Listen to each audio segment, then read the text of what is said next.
Happy Mushoku Mondays, everybody. Welcome back to yet another trek through Mushoku Tensei Jobless Reincarnation novel series. We're on Volume 20, Chapter 5. And what a decent set of chapters. Obviously, some really good insights into sort of answering the previous chapter's questions. Also having a little bit of a convenient bump for Rudius, which we'll get into that when we get into that. There's always these moments where I'm like, this seems a little too inconvenient. And then Rudius goes, this seems a little too convenient. Then I'm like, okay, at least for Fujin through Rudius is acknowledging this. But we'll see where it goes. But yes, as per usual, greatly appreciate you guys for dropping by for the premiere. Hey, chat. Hope you guys are doing well. You guys were super bad last week. Bad chat. The mods had to work extra hard last week. I can't talk about Aisha. And you're going to do it again this week. So sorry to the mods for having to deal with the chat, the bad chat. But I greatly appreciate you guys' kind words, all your support. Yes, as usual, greatly appreciate everybody that supports the channel monetarily through Patreon, tips, links, super thanks, all that stuff. It means so much to me. Last week we had, he said it, God's Mac Diesel. I'm not sure how you get diesel out of that. I get the gods and Mac part, but not the diesel part. But thanks for the super again this week. Prince Manic with a membership, Rolls Moist with 2 supers, Kusha with a super, Noah with a super, and Gearless with an amazing super as well. Thank you guys so much. It means so much to me. I cannot do this without you guys, and your support means so much to me. But with all that said, let's just dive into it. Chapter 5, Growth and New Horizons. A year had passed like a blink of an eye. Today was Rudius' graduation, and he was sporting his rarely worn old uniform. This is, yeah, I was talking about that last time with the whole Cliff and Zenoba graduation. I'm like, wait, this isn't his graduation? So Orchid must be talking about Cliff. It was kind of a little weird there, but yes, now we finally have Rudius' graduation. He's finally graduated. It felt like Cliff and Zenoba's ceremony was just yesterday. As usual, the principal gave his usual speech that he gave every single year, and Rudius was surrounded by his classmates he didn't even recognize. The fact that he hadn't been coming to school at all probably made him feel less connected to the ceremony. He had barely taken any classes by the end of it all, and wasn't even showing up at homeroom. He was just a name on the attendance sheet. His research into the theory of silent casting and reports on methods to train it had earned him a C-rank membership with the Magician's Guild. That was interesting because that was something that I think he had mentioned in the, I believe he mentioned at least giving it to the Magician's Guild in the diary, if I remember correctly. And I think he had mentioned something about possibly doing that with his current self. So it looks like he's finally confirmed that, yes, in fact, he has given the theory on silent casting to them. Surprised he didn't mention the idea of the mana pool as well, which I guess that comes with it. Like if you're going to have people learn silent casting when they're younger, they're going to build up their mana pool as well. It's just not draining it constantly as a child in order to build it up. But research papers and ranks were a little dry, so he wasn't going to get all misty-eyed over them. It was fine. These times were nostalgic anyway. Ruiz had plenty of that. His reunion with Sylphie, friendship with Zenoba and Cliff, the sexual harassment Lenny and Priscilla heaped on him, talks with Nanahoshi about memories of Japan, time spent sharing drinks with Bodigatti. Here he was, about to say goodbye to the place where it all happened. That was when the tears started. These were apparently those emotions he heard so much about. Yeah, that is kind of a cool thing to kind of look back on what has all kind of happened. Granted, I don't think that this is it for him at the university, which is not going to really change much. It's kind of one of those things like, yes, technically through the university, he has run into all these people, made all these experiences, but it really was just the university was a way of pulling people together so that he can run into them. It's not as though the university itself had moments where he was in it and things were happening. It wasn't like, beyond him meeting Sylphie, he has really done nothing in the university.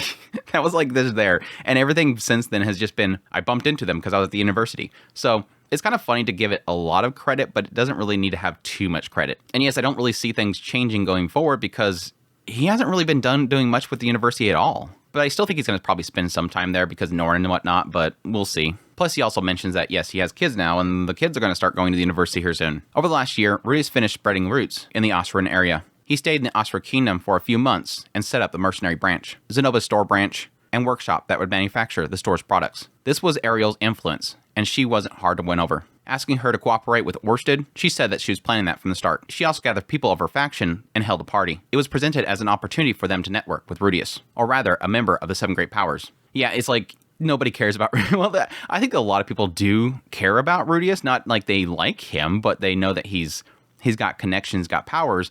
But yes, at least Rudius here is acknowledging, yeah, it's more them gaining connections with Orsted, not me. Being part of Ariel's faction, they listened to her, but faction ties only went so far. They were really just there to curry favor with Ariel. That's the other thing. It's like, okay, if Ariel says bark, how loud? There were some people that were not a total waste of skin. Water Emperor Solda, Sword King Nina, though Rudius didn't know how Nina got there. We do. It's like Rudius totally acknowledging that we just seen a whole chapter on Nina's perspective. Still having the cooperation of the current faces of their styles was nice. Mentioning this to Edis, she declared that she would win over Nina and dashed off. There you go, right there. She was just like constantly at her side trying to win her over. How that went was a mystery. It looked like the three of them hung out in town like school pals. Rudius didn't ask Edis the results. He wouldn't get his hopes up. But if Nina could trust Rudius by trusting Edis, that would help quite a bit. He has no faith in Edis. He has literally no faith in her. It's kind of mean, dude. Rudius got a lot of signups, but was less successful at getting people to understand what they were signing up for. At least we're acknowledging that. At least Rudius himself is acknowledging that. Your speech kind of sucked. Now, here's the thing, though. The stuff about Laplace's resurrection in 80 years zipped through one ear and out the other. But Ariel was an instinctive leader, and they all bound around her like a pack of leashed dogs. At least right there, it is acknowledging that he did bring up Laplace. I was mentioning that in the previous chapter when it had Nina go into the ballroom, and it basically quoted Rudius what he said there. He said nothing about Laplace. He just said, join together, join us, build yourself up for this war that's coming, join Orsted, he will protect you for hundreds of years after that, or 100 years after that. He didn't mention anything about Laplace, but right here, he's saying he did. There is almost a side of me that's like, I wonder if Refuge's purposely saying, like, over here, yeah, he said this, but over here, Rudius is like, I wonder why people didn't understand me. I talked about Laplace, didn't I? And it's like, no, you didn't. He probably did. It just wasn't quoted in that specific segment. So, again, at least Harry's finally confirming he is bringing up Laplace coming back in 80 years. So, there you go. Because I really felt like that would be the way to kind of push them. Like, hey, you remember what happened way back here? He's coming back. And again, from the public knowledge, he's sealed away. That's what's in the history books. All that said, his work in Asura was delegated, and he could put it out of mind. And that's the good thing right there. I really do think that's what he needs to do. I was kind of mentioning that before. It's like, you need to delegate, because if you keep having to be involved with all these branches you're building, it's going to get too much. When Rudius informed Ariel that Edis gave birth to a boy, she was quite pleased. She immediately suggests marrying a child into the Asuran nobility to give a stronger foundation to their partnership. He really felt that she was serious. While he remarked about her joking, the prospect of popping out kids to marry and cement alliances wasn't the worst idea. Familial ties may soften the intimidating shadow of Orsted in himself. I like that he corrects himself here, because I was like, dude, Rudius, really? You're going to say that? Marrying a child to a relative of Ariel's would ensure that they were taken care of. He loved his children dearly, after all. Not that he'd seriously consider an arranged marriage for any of them, unless one of his daughters was absolutely set on being a princess. They'd talk about it. Yeah, okay, there you go. It's like, it's sort of like divvying out his children like a king who has no care for their children, just basically marrying them out for power. They're your children, they're not tools. And again, it's one of those things where I do technically acknowledge that I don't like the idea, but at the same time, this is a normality in this world. That aside, Rudius held the entire Asura region in the palm of his hand. He had the nobles led by Ariel, the school of the water god style. With luck, he'd have the residents of the sword sanctum soon. Progress for the factory and the store was chugging along. By looping in the mercenary band for distribution, he was able to spread Reserve's figurines throughout the majority of the central continent. With luck, he'd hear from Reserve. Hopefully, I really badly want to hear from Reserve. Even more so now that I've seen that spoiler at the end of the second season. But no, that's one of those things, like, I really wish that we got a little bit more insight into Isolde. By all accounts, because basically what we left Isolde with that whole ordeal with the taking over Asura was that she lost her master. And it seemed like she was blaming Ariel for that situation. And so it did kind of have me fearful that the idea that Isolde was going to do something about that. But yes, it did sort of book in that entire arc with the idea that she had accepted it and she was moving on. Like they came to an agreement that Rada did something that she wasn't supposed to do, and that they didn't want to fight. But I always still kind of held this feeling of like, what if one of these days Isolde finds her opportunity and strikes? And at that time I was like, it's okay, because technically Ghislaine was there. So hopefully Ghislaine can at least protect Ariel, because everybody else was cutting out. And I'm like, but I still kind of fear the idea of Isolde doing something. So it is kind of nice that it seems like everything is pointing to Isolde just moving on. Like, her focus is the water god style, everything that she's now, her position, her now, running this entire instruction, all this stuff that she's now doing, she's taking her responsibility rather than worrying about revenge. And that's a good thing. And I think it was kind of cemented here, because you have Edis and Nina and Isolde, they're coming together and they're just hanging out like old buddies. So it's cool. But yeah, I don't really see Isolde really supporting Rudius. I guess she could have signed up for the whole ordeal, but I could probably see it just being an extension of Ariel. If Ariel says, hey, we're doing this, Isolde's going to be getting involved. As to if Nina's going to have some sort of weight in the Sword Sanctum, I don't know there, because she's still just a Sword King, and there's still Emperors there, and there's also her father. But she may be able to pull some strings. Now, Rudius was shifting his focus to the King Dragon realm, using connections to the Death God Randolph to network there. He wouldn't have big players like Ariel on his side, so it might be a challenge. He was looking at 2 to 3 years effort minimum. Yeah, that was kind of a question mark that I had the moment that I read that. I'm like, he has connection with the Death God Randolph. So, like, yes, technically, the Death God Randolph is literally like, I would argue, he's like the second in command in their military. He's like right under his boss. But the question mark here is, what is their royalty looking at right now? Yes, they took out the king, or Orsted took out the king, but they could have easily, really quickly replaced him with somebody else in the lineage. But what is it looking like there? And it's like the massive question mark is that where we left that whole situation is Randolph is going back home with this princess, but this princess that has no power because she's been discarded. And Orsted saying, yeah, I killed their king. It's like, okay, so is this place in havoc right now? Like, is literally all the buildings this entire time just burning? Like, for the last couple of years, it's just the area's on fire? We don't even know, because they just left it with, I killed the king. Okay, just shrug. It's so funny. The Asura Kingdom was like a tutorial. Going forward was the real work. Going over Rudius' research in this whole ordeal. First, Zenobia. Directing the store's opening and sales operation kept him busy over the year, so his research fell to the wayside. The last year saw a simultaneous opening of stores in Shiraya and Asura. Something had to give with how busy he was, but thanks to excellent support of Ginger, the new manager, and financial brains that Ariel contributed, the shops themselves were running smoothly. Cool that Ginger's supporting him and so I kind of hope that eventually we get to find out exactly how Ginger is supporting him. Probably just like an overall assistant. She's probably just kind of managing paperwork and kind of keeping him supplied with the information that he needs. Because that's what she was basically doing before. She did a lot of intelligence gathering. The figurine and book bundles weren't flying off the shelves, but they did reasonable trade. The real hit of the bundle was the practice worksheet at the end of the book. Rudius was a little irked that something that he slipped in as an afterthought was a star, but he'd swallow his pride and accept victory. That doesn't surprise me, because it's like, there's no pre-established reason for people wanting the story. Yes, if you were to sell and it gets a lot of buzz because people really love the story, it will get word of mouth.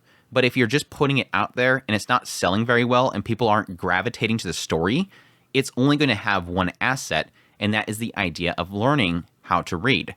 So it's really just comes down to possibly people aren't really inspired by the story. It's not really grabbing people's attention, or you're not marketing it well enough, but it does have a value. If people are to buy something, or for something to get really popular and sell a lot, you have to have a value to it. And right here, it seems to imply that is its value. Still, with Ariel as a sponsor, it wouldn't close up shop anytime soon. Yeah, she got plenty of money. It could probably sell garbage and it's still going to keep going. It does make me kind of wonder what else they're putting in the store. Is it literally that's the only thing that's in the shops, or are they actually selling other stuff? Next up was Cliff. He spent the past year fully dedicating himself to family and his research on curses. Sadly, no breakthroughs there, as he was hitting some major roadblocks. He succeeded in strengthening the effects of the magical implements, but a complete cure was always just out of reach. Thanks to his work, Elise could now survive over a year without maintenance. How convenient. He's going to be away for a year. How convenient. Whether her self-control would be able to do the same was another story. She's like, yeah, great, but I still want to do it every week. As for Rudius himself, he went back and forth between Asura and Shiraya. He thought about summoning methods for his armor, even asking Pedagus and Nanahoshi. In his search, he noticed a law that the magic operated underneath, the bidirectional teleportation circles, that is. The moment a teleportation occurs, whatever on top of the circles is swapped. An object on teleportation circle A would be sent to B. At the same time, objects on B would be sent to A. The fact that the activation timing occurs when something is placed atop the circle made this law a bit hard to notice. But after he thought about it, the equivalent exchange kind of stuff is standard for this genre. Yeah, that kind of makes sense there, because it's always this idea of, in order to do something, something else in the reverse has to happen. And that was kind of the thought process they had there with the whole idea of time travel. And again, we're kind of connecting, or the assumption here is that we're connecting a lot of this stuff, like time travel, summoning, teleportation. A lot of this stuff kind of has similarities here. And the one thing that we were talking about, at least with Nanahoshi was talking about with the whole time travel of Oldius, was this idea of it sort of having this reverse effect. And sort of applying it to herself with the displacement incident and being summoned to the world itself. And how the idea that there's a possibility that she could be from another time itself. And yeah, the idea there was that there's sort of this, in order to bring this here, something else might have to be sent back. And so that could be applying to the teleportation circles as well. This idea, if you're going to be sending somebody over to here, something else has to come back. Which is kind of interesting because you almost feel like because you were brought from here and you appeared over here, you leave a void. And so the idea is that you have to take mass from here, even if it is empty space, and mass from here, even if it is empty space or somebody, you're grouping them and you're replacing each other, rather than it being like you're just zooping through the ground. It's kind of interesting. That was a eureka moment, and it sparked the birth of a new revolutionary technique. Ryuz would take the magic armor and place it in a bidirectional teleportation circle in advance. Then he'd carry a scroll containing an unused teleportation circle with him. When the crisis moment arrived, he could unfurl the scroll and activate the teleportation circle, and thus summon his armor when he needed it. Now, the only thing that kind of throws a wrench in this, and this is me overthinking things way too much, is, okay, if the idea is that something else might be on the other side of the circle and it's brought over, his theory here is because they have to kind of be swapped, I'll bring a circle with me all the time while my armor's sitting on a circle elsewhere. And then when I unfurl it, I activate it, and it's going to summon it over. Well, there still has to be something stepping on it, right? So is the idea here is that it's just the activation of the circle will then trigger it to happen, and because something's already sitting on it?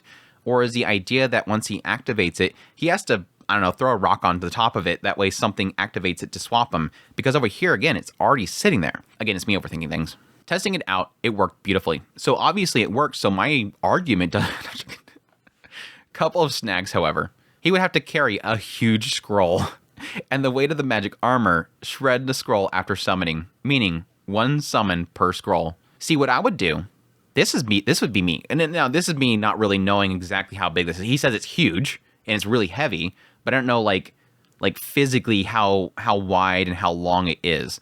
But my theory here would be, well, then set the actual armor on top of something that leaves a gap.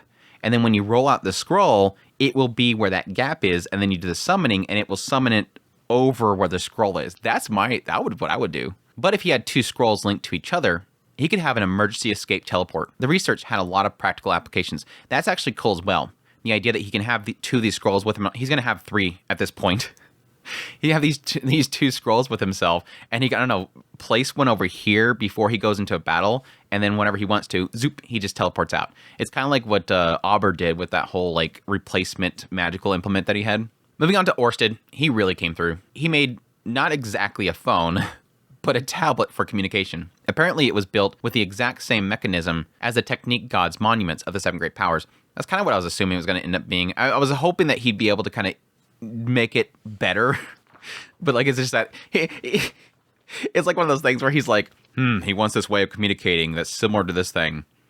I don't want to bother making something better. Let's just make this again. I'll just copy this design. That way I don't have to waste too much time on this crap. But no, the idea is like, I mean, again, they said that it's very similar to the whole thing with the guild cards, and it's like, then why can't you make something similar to the guild cards? Because he said that was an example of a way of actually communicating, or at least some object that can display information.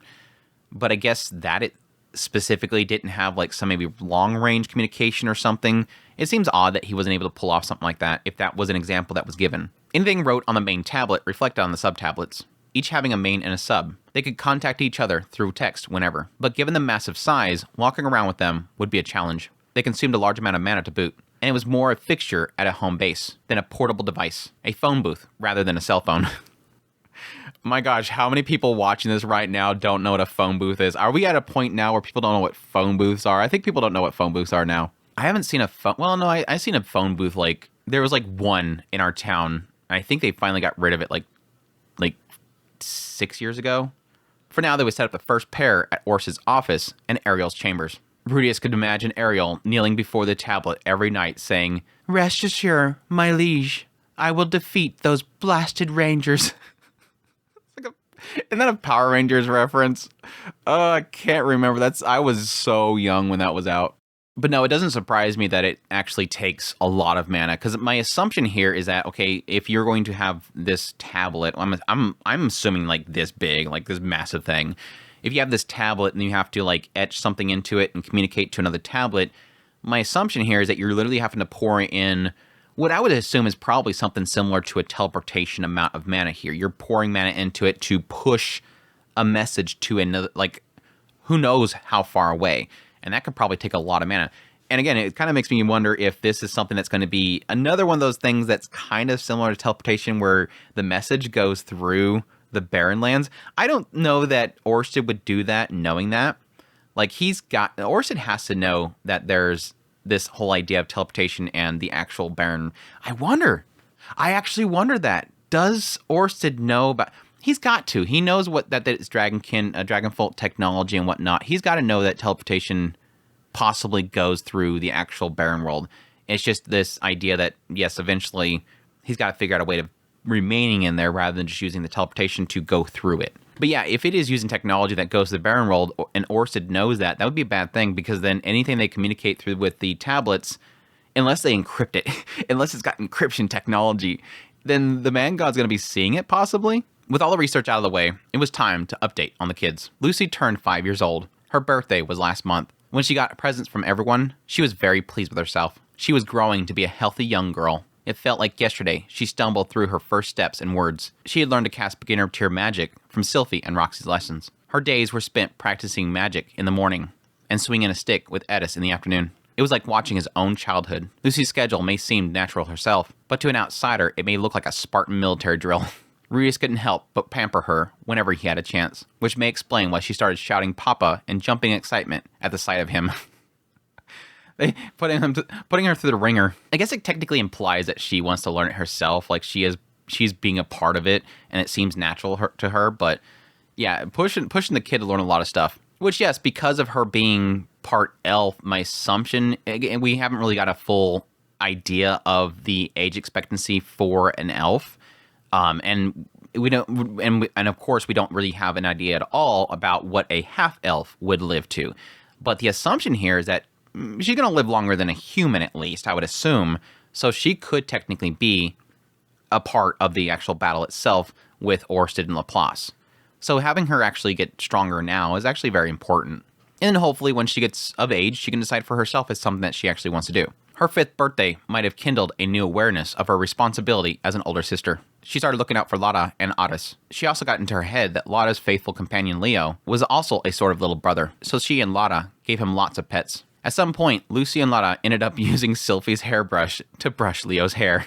Sylphie was furious, and after Lucy made an excuse that her hair color was the same, Rudius got in hot water for cracking a smile. After getting froze out for a whole day, Lucy got Sylphie to forgive him by claiming that she'd use Papa's brush next time.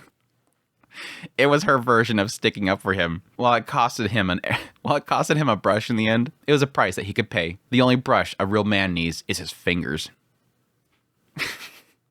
This is stupid. On to Lotta. Their 2-year-old savior was as stone-faced and unshakable as ever. But that didn't mean that she was sluggish. She was now trotting around on her own, was all over the place, into everything. She clung to nobody and followed only the whims of her curiosity. She got that from her mother, not Rudius. He was anxious to take his eyes off of her, but he was probably worrying too much. Leo was there to protect her from getting hurt. If she was on some adventure and needed to plop down to sleep, Leo would wrap himself around her and keep her safe. She seemed to see Leo as a butler, and often used him as a steed. Edis found Lotta nestled inside of some kind of backpack attached to Leo when she took him out for a walk.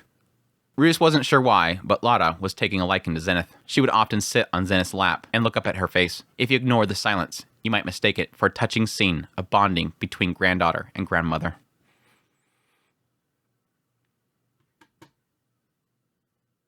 I wonder, again, this is going back to my theory about that whole situation with Roxy choosing to go with Rudius to Sharon, and the idea that Lotta out of nowhere started just screaming bloody murder, just crying like crazy until, Roxy finally agreed. And it was this idea of, the assumption here was that, is Lotta trying to push Roxy to go because she senses some sort of danger? Like she's trying to protect Rudius. And then later on, yes, we had Roxy was kind of wondering if that's what Lotta was pushing her for, was to see Pax again. My theory there was that, yes, she either understands the language, or at least she was getting signals from Roxy that Roxy can't receive. And it makes me believe that, yes, she has the power to read minds, or at least receive communication. And who's to say that Zenith doesn't? Maybe part of the curse is that she has the ability to communicate like the Megurdians. Could be. Or at least Lotta is picking up something from her. And so her being with Zenith there makes sense. Or it could just be the idea that she likes how quiet Zenith is and likes to hang out with her and has just formed a bond with her. Either way, super precious. I wanted a picture. Why couldn't we have a picture? Damn it. There's always these little moments where I'm like, why can't we have a picture of this? Should I even take a picture of Lotta and Lucy just sitting there brushing Leo with Sylphie in the background going, what? She's all mad. Last was Otis, the eldest son, now a 1-year-old. He inherited Rudius's love for boobs, big and small. He always had a smile of pure, satisfied bliss on his face whenever he was cradled up against them. He also had the same blissful face when he peed himself. So that part made Rudius a little worried. What? You just taken after... Is he actually blood related somehow to Ariel? It's actually Ariel's son? What saddened Rudius was that Otis would cry whenever he tried to hold him. It seemed he had a strong aversion to Min's chest. Still, Rudius couldn't hold it against him because he wasn't there for his birth. Between his love of breasts and aversion to anyone without them, Rudius did worry about him getting handsy with women soon. Just grab them without restraint. When he was older, Rudius would have to teach him to do better. Sure. You're definitely a prime example of what to do. Anyhow, with his reports done, Rudius would sign off this summary by saying it was fruitful and keep up the good work for next year. By the time Rudius reflected on the year, the graduation ceremony was over. Rudius wasn't valedictorian. No surprise there. I actually was kind of wondering if he would end up being... And it would just come down to if there was nobody else in that year that were some nobility or something like that. But still, there was a chance that possibly nobody else was. Because they really haven't named anybody. Like, in his year... Everybody that was important was, like, always named from previous years. Nobody within his year. So without them even mentioning somebody here, it kind of confirms that. So there was a thought of me that was kind of thinking that he possibly would, just because of how prominent he's becoming to the global scale. Like, him knowing Orsted, the dragon god, one of the 7 great powers, knowing Death God, technically, knowing Ariel, knowing Body Gotti, defeating Body Gotti. There's so many things that have made Rudius have a big name, and that would be reason enough for them to say one of our valedictorians was Rudius, the right hand of the dragon god, one of the 7 great powers. And yes, somebody that helped Ariel, the king of Asura, get on the throne. Pretty big deal. Again, marketing. I could be on their marketing team now. I think they need to hire me to be on their marketing team. They wouldn't hand it to someone who blew off classes and the exam. Even if they offered, he'd refuse. I don't see them caring about the classes or exams. Again, Cliff didn't win it, and he was the top of it. Skipping the duels and love confessions from an obvious gold digger, he got a handshake from Genius, who was glad that he recommended Rudius. Recommended Rudius? I mean, yes, technically Ariel wanted to contact Rudius because she was looking for powerful allies, and she contacted Genius in order to send out, so maybe that's what he means by recommendation. He had to put in a recommendation to bring Rudius in for Ariel. Anyways, I'm nitpicking. Rudius would be indebted to him again soon, as he soon want Lucy to attend. The mention of that got Genius so emotional, he burst into tears. Gonna send another prodigy to me, thank you. Just like Nora and Aisha. Yes, send him to me. Night fell and they gathered at their regular pub. The occasion? Cliff's send-off party. The graduation was part of it. Well, at least here's finally the confirmation, by the way, because I wasn't really sure what they was talking about, because in the previous chapters, the way that it was worded, it sounded like Cliff was saying, yeah, I really want to be here for right now because my child, I want to, help my child right now while they're really, really young. But then he's like, no, Rudius, wait for a year and then come help me. So it almost sounded like he wanted to be with his child, but then he wanted to go help at Millis. So he was going to leave now to go to Millis. And if things didn't work out, he was going to come back and have Rudius help him. So it was just worded so weird that I wasn't really sure what it was talking about. But here it kind of confirms it. Yes, he's been here for the entire year, taking care of Clive, and now he's leaving after a year. Okay, finally, things are clarified. The graduation was a part of it, but graduating without even taking a test didn't feel right. Cliff would set off to the holy country of Millis in 1 month's time. There, the battle would begin. It would be a personal one for Cliff, so Rudius wasn't quite sure what he was fighting. Half of it was likely himself, but the other half was a mystery. Cliff had been spending the last year preparing to take it on. I promise I'll make it into the upper echelons of the Mills Church, and when I do, I'll proudly return and bring Lise and Clive home. Confirmed right there. He's going to get up there at the top, and he's going to change things. I bet he's going to get up there, and he's going to change things. Eloise listened in wonder to this declaration. She was strong. If Roxy had said that she was traveling to the Demon Continent to become the Demon Lord, Rudius would be broken up. He'd worry himself sick that his bright Roxy would somehow turn into the infamously idiotic Demon Lord that they already had. This dude hates them. What the hell?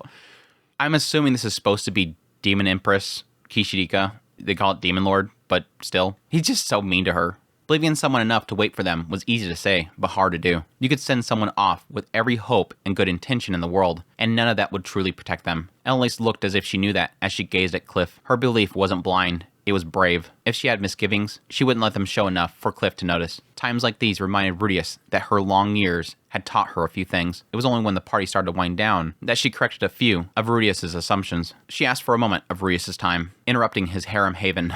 He had Sylphie, Roxy, and Edis resting on him. With alcohol flowing through him, he calculated how he can get them all into bed at the same time. Adelace's face sobered him right up. Her expression was solemn. He detoxed himself, removed himself from the harem, and left the pub with her. So, Rudius, it's about Cliff. I have a favor to ask. I hate to ask this sort of thing behind Cliff's back, but I must say that I'm a bit worried. From Adelace's perspective, Cliff was still a child. She loved him as her husband, but some of that love surely bled to motherly concern, like she felt for a son or a little brother. If that was how she saw him, of course, letting him go on his own would be hard. There's a couple things here that I kind of missed something earlier that I kind of want to talk about a little bit, but I do appreciate the idea of how well it's sort of wording this kind of thought process here. The idea that watching Adelace stand there and accept the idea, and they're having a big celebration. They're having a big send-off. Yay, Cliff, celebrate. You're going to head off to your journey to go back home. Everybody should know that this is not some happy thing that he's going to be doing. He's going to be going into what seemed like a very bloody battle, some very cutthroat stuff inside of the holy country of Milis. So they're hiding, obviously, all hiding the fact that they're concerned for him at the same time. And Elise, the most. She's probably broken inside. And I like how Rudius says that, in the idea that she doesn't have some blind belief that he's going off and doing well. She's sending him off with hope and in good intentions, but fully acknowledging that there is a fear here. She looked as if she knew this. Her belief wasn't blind, it was brave, and she was trying not to show it. It's just more surprising that it took this long before she finally broke. Because this has been a year again. She's known this has been coming for a year. I don't know, she could have had a hope that maybe at some point, oh yeah, Cliff decides not to do it.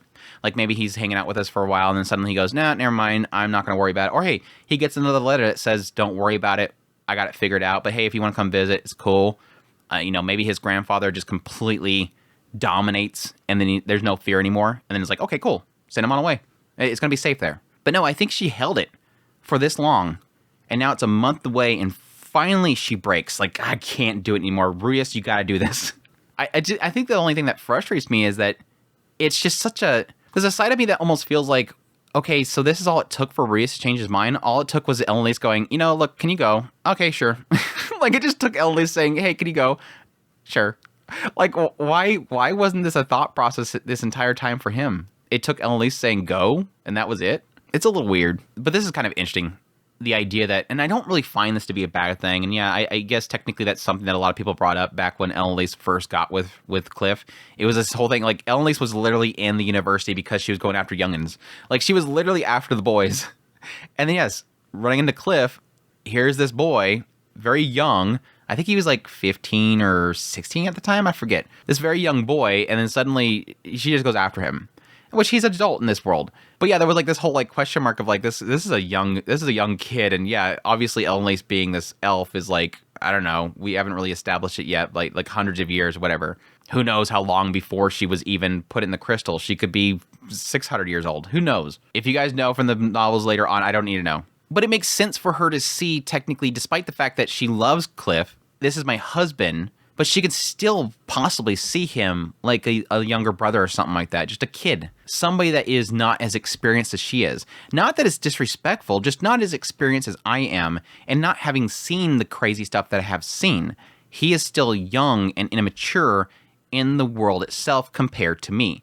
No matter how old he gets, no matter how brilliant he gets, no matter how wise he gets, he will always be a child to her because she has hundreds of years ahead of him.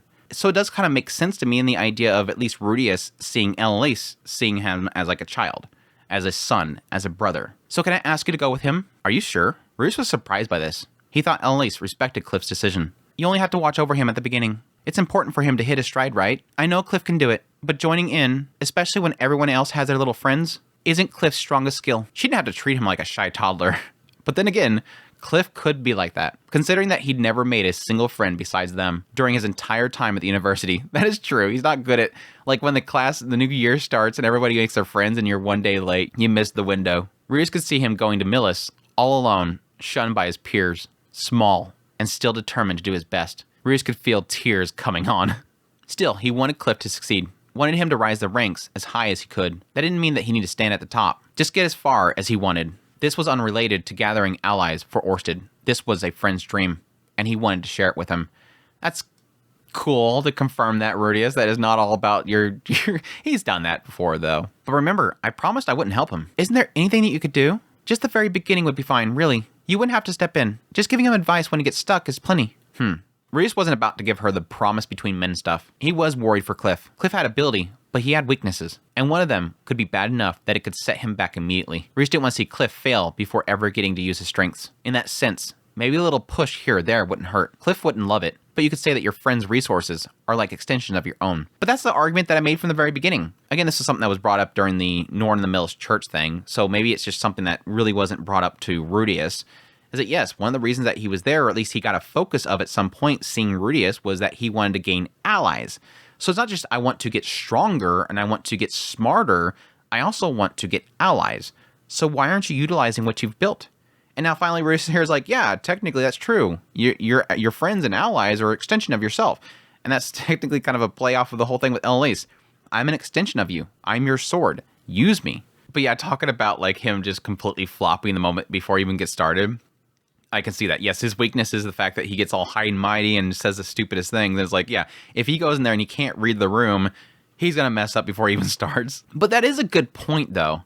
Go with him. You don't even have to go into the building. Just stand outside and let him walk in the door. Maybe having you stand there is enough for him to walk that door proudly because he wants to come back out that door proud. And yes, if maybe he trips in the doorway, you could be there to say, just stand up and play it off, dude. Just keep walking. Just somebody to say, go back in that door if he walks back out of it. Just that simple. Not that you have to walk in with him. Just simple as be there. If he fails the first time and comes out the door, you can give him advice to go back in there. You don't have to go in there yourself. You could also say that friends who'd helped him was something he had gained at the school. In that case, it would show how strong he'd become if Rudius helped him. Rudius wouldn't help him too much. The key was a light touch. With that, she had convinced Rudius. That's all it took. Really, that's all it took? I'm sorry, it's kind of dorky.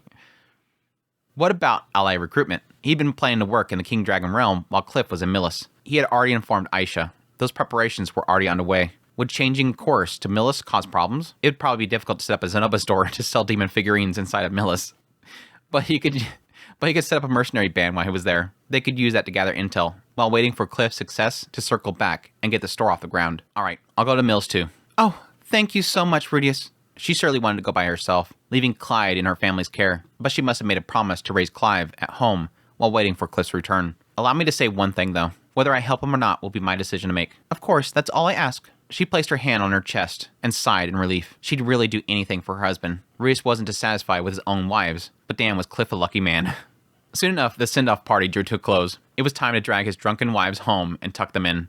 The children were already fast asleep, thanks to Lilia and Aisha. Wanting to thank them, Rudius went to the living room. He also planned to discuss the changes and plans for the mercenary band expansion. Arriving to the room, the air was blanketed in a tense atmosphere. Norn, who had left the send-off party midway through, was there along with Aisha and Lilia. All three of them standing around, grave looks overshadowing their faces. Did something happen? Oh, big brother, here, look at this. Before them was a letter marked, the House of Latria. Now, earlier I was mentioning the idea that this kind of seems super convenient, but now that I'm reading this a second time, I think this was staged by the man god. If the man god is doing anything in the holy country of Millis right now, he could be partially involved with something going on there. And yes, part of that could be, okay, we got all this stuff set up, but we need to get Rudius over here. So let's go ahead and let's inform Latria about what's going on. Now, Rudius says that he did send a letter like a long time ago, and so it could just have taken this long for that letter to get there, and then for them to send a letter back. But there's also a chance here that the Latria family are only sending the letter because the man god talked to them and said, yeah, you need to go get your daughter, send the letter. There could be a chance that the mother didn't even care about what happened to Zenith. Finding out that she's an empty husk, I don't need her. She's a waste. Don't even bring her here. So there is a side of this that despite the fact that LA spoke up and changed Rudius' mind, the man god was already planning on getting Rudius roped into this. Again, assuming if man god's even involved here. This could be hopefully one time in a long time that the man god is completely not involved, and we can just have a story about a fight happening that doesn't involve the man god, which I think would be refreshing. I don't want every big arc to have to involve the man god. It was Zenith's family. It seemed the letter Rudius sent finally got a response. The letter was already opened, despite it being addressed to him, which is fine. Inside was a single-page letter. Regarding her correspondence on my daughter, Zenith's minimally conscious state, I order you to bring Zenith home to the House of Latria at once. If Norn Greyrat and Aisha Greyrat are present, they are to come as well. Countess of Latria, Claire Latria. It's like, I understand the first part, but the second part's the question mark. Like, when I read that, I'm like, oh, cool. So she cares for her daughter and wants to see her, wants to help her, maybe, possibly, question mark? Who knows? That's no arguments. Sure, let's do it. Let's bring Zenith home. Rudius has a little bit of a frustration there of like, why did it take him so long? But then, oh, wait, hold on. Sometimes these letters can take a long freaking time to get there. So maybe it just got lost in the way. But Norn and Aisha, nope. They're adults. Their own decision. Their own decision. For me, it'd be like, nope, that's their own decision. I'm not going to force them to go there as well. It was short. Didn't beat around the bush. But it seemed too pointed to count as a letter. This was a decree.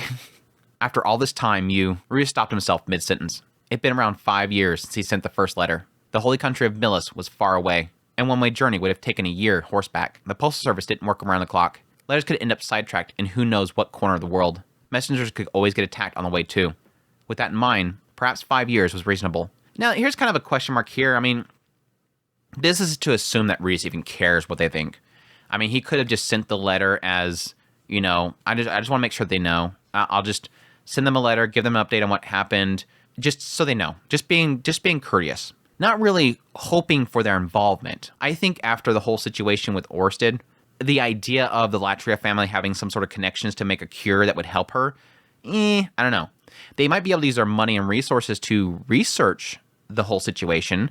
But again, like what Orsted said, I would be careful not to use some high tier level healing on her because it could break her.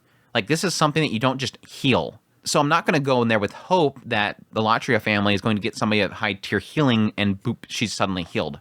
But if his hope here is that they can get involved in order to help with finding a cure, then yeah, I would probably go there, and while he was there, literally setting up the teleport that he's about to use, he could have sent the letter domestically, rather than send the letter from his home and hope that it somehow makes it there in 5 years. It's kind of a question mark why he didn't do that. Wait, is this the entire letter? Yes, just that. I see. It must have been short because they sent multiple letters and wanted to avoid miscommunication. The forceful tone was just communicating her eagerness for them to come. Pleased with this deduction, Rudius turned to his sisters, who were not coming to the same conclusion. He's like, yeah, he's like giving them every benefit of the doubt. Like, yeah, she's probably just trying to be pointed. She's really excited. She's super eager. They don't agree. They don't agree. Grandma, she never changes, huh? Norn huffed in naked exasperation, while Aisha looked at the letter with hollow, vacant eyes. They looked as if they never wanted to see that name again. So Claire was just the type to write like this. Even Lilia looked concerned. Could Claire really be that bad? Rudius had never met her, so he didn't know. Master, what do you intend to do? Lilia looked to Rudius. He was determined and looking for an excuse to go to Milis. One just dropped in his lap. Little too convenient, dude. I guess we should do what the letter says, and take Mom to Milis. His sisters and stepmom gave each other looks. He must have picked the wrong answer. Who was even this Claire person? The letter was pretty blunt, but she'd that her daughter lost her memories?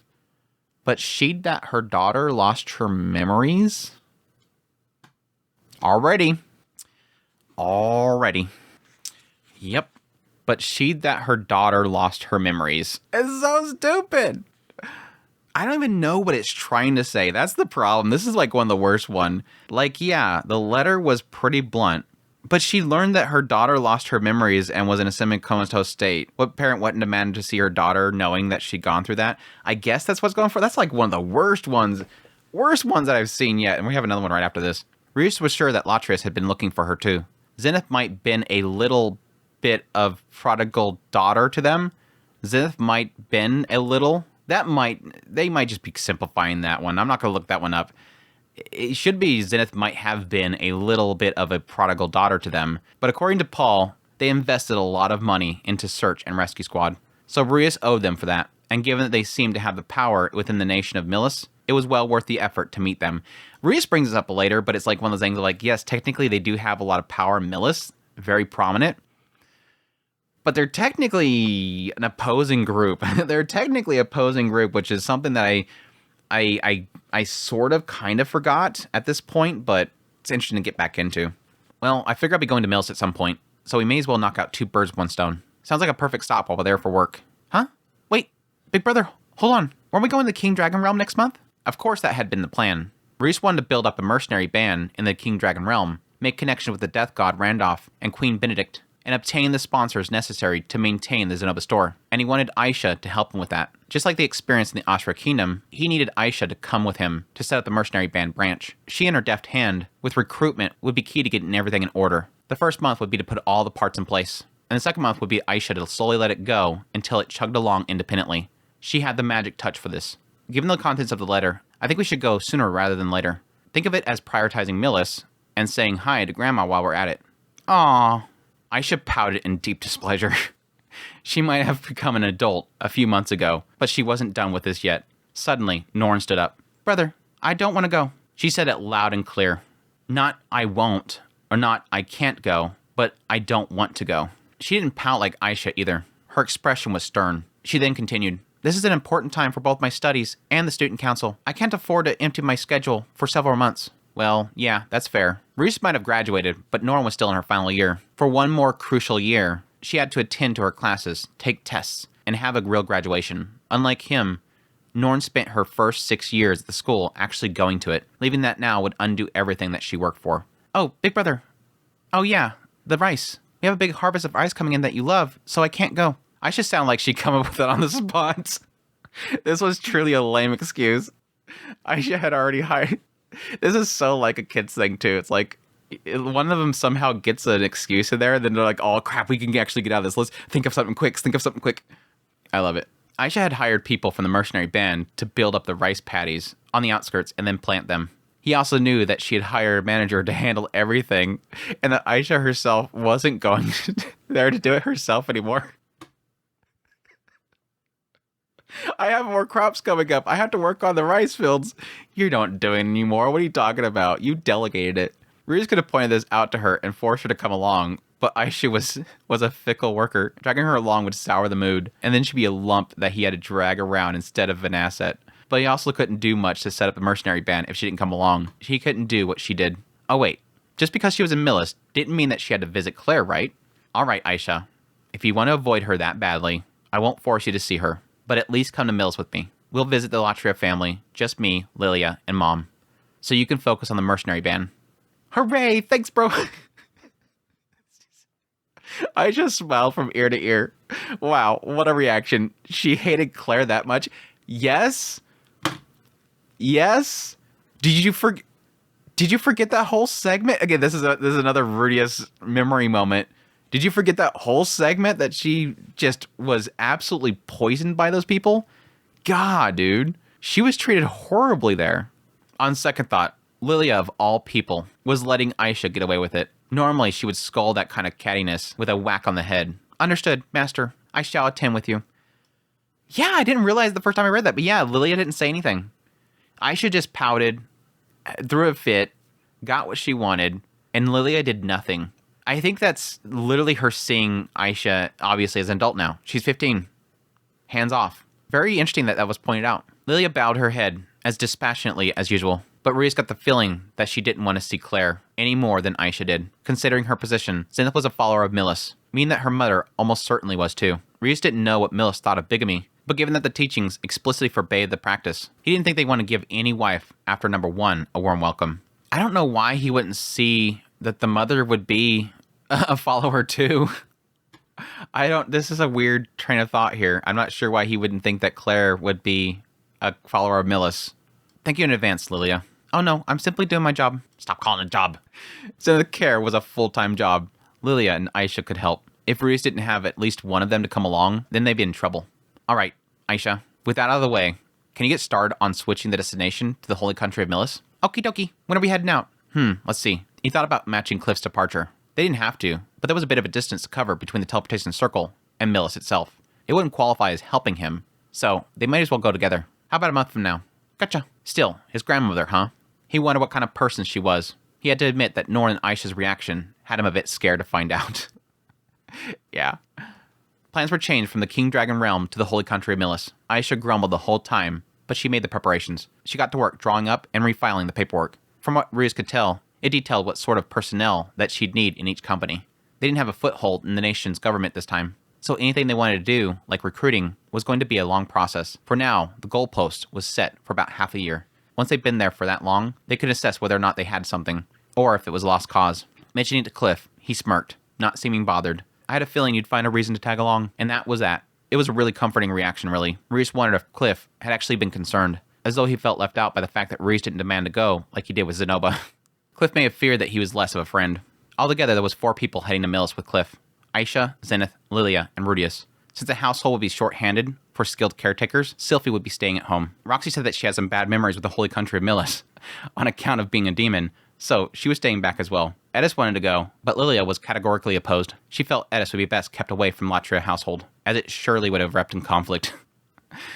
Rudius was skeptical, but from what Lilia described her, he could tell that Claire sounded like a difficult person. It's not like Edis has to be in there. Again, this is one of those things like the whole thing with like Cliff was that you don't have to go in there, but they can be there. Same thing here. Edis doesn't have to go in there, but she can be there. It's kind of frustrating. But she has a newborn, so it makes sense. Reese understood why Edis might be a wrong fit for the situation. Getting on the bad side of Zenith's family didn't sound fun, but they had to take a new infant on the dangerous journey. With that in mind, Edis gave in. This is a rare journey where not a single one of his wives will be joining him. Aisha is. I'm joking. Just joking. But that was life. So their preparations continued until one day, just before they were ready to depart, a startling revelation forced a change in plan. Sylphie was pregnant. Just out of nowhere, boop.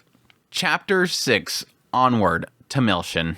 This one has a bunch of interesting nuggets in this chapter for sure. Once again, Refugin shows his bias to Sylphie and the idea that to get an entire chapter to Sylphie being pregnant when all the other girls get summary chapters. I'm just kidding. Sylphie was once again pregnant. This would be her second child, and once again, he was going to set out. Once, this might have made him agonize over what to do, but now this was the 4th time of it happening. It wasn't nothing, but Sylphie and the baby didn't take up all of his thoughts. If anything, he was elated. Thinking of a name, boy or girl. Lucy was getting a baby brother or sister. Madame Sylphie is... What shall we do? Lilia was bewildered. Her normally placid face was now drawn with uncertainty. Lilia is just so changed. It's so weird. Like, the last few chapters, like, Lilia has changed so much. What happened? We skipped something at some point. I'm the only one that can attend Madame Zenith, but Madame Sylphie is the only one who can attend to the house, and she's now with child. If the unspeakable happened, then... Lilia was set to go with them to Milis and attend to Zenith, while Sylphie focused on maintaining the house. But now she was pregnant. It wasn't the end of the world. Roxy was capable of doing the chores, and they could always hire outside help. But even Ruiz was worried about leaving a pregnant woman alone for months. Lilia was torn between Zenith and Sylphie. It was hard not to be shaken up by the sight of Lilia herself being shaken by something.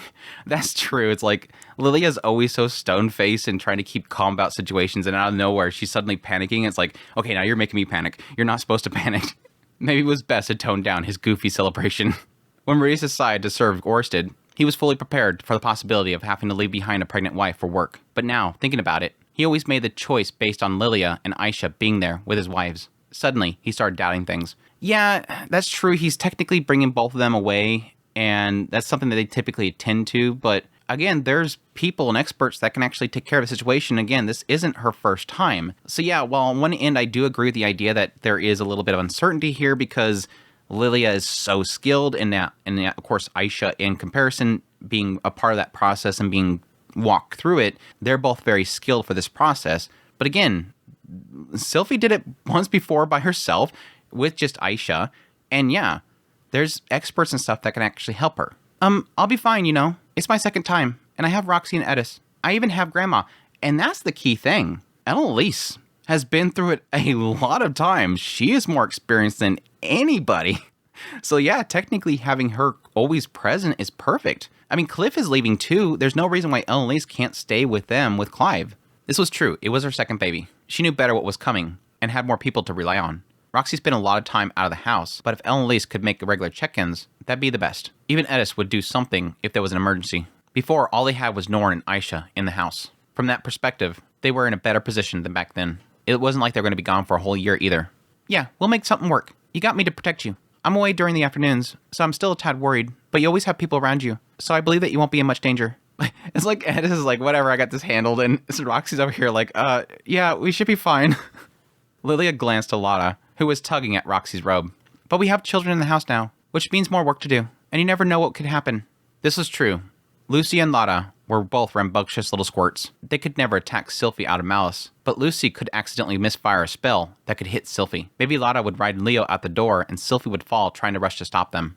The hypotheticals kept flowing in his mind. Chill, dude. Chill, dude. But the real problem was on the horizon. First, Sylphie told Rudius that she'd probably hit her limit, given her race's biology. Rudius took that as a personal challenge. Didn't even think about family planning. Of course, he'd never make babies for the fun of it. Yes, you would. That was the whole reason you first did it. You wanted a trophy. He'd always wanted a second child. But maybe the 5-year gap since Lucy was born, without another baby in sight, made Rudius consider that Sylphie really had hit her limit. And maybe he did get a little lazy about using protection.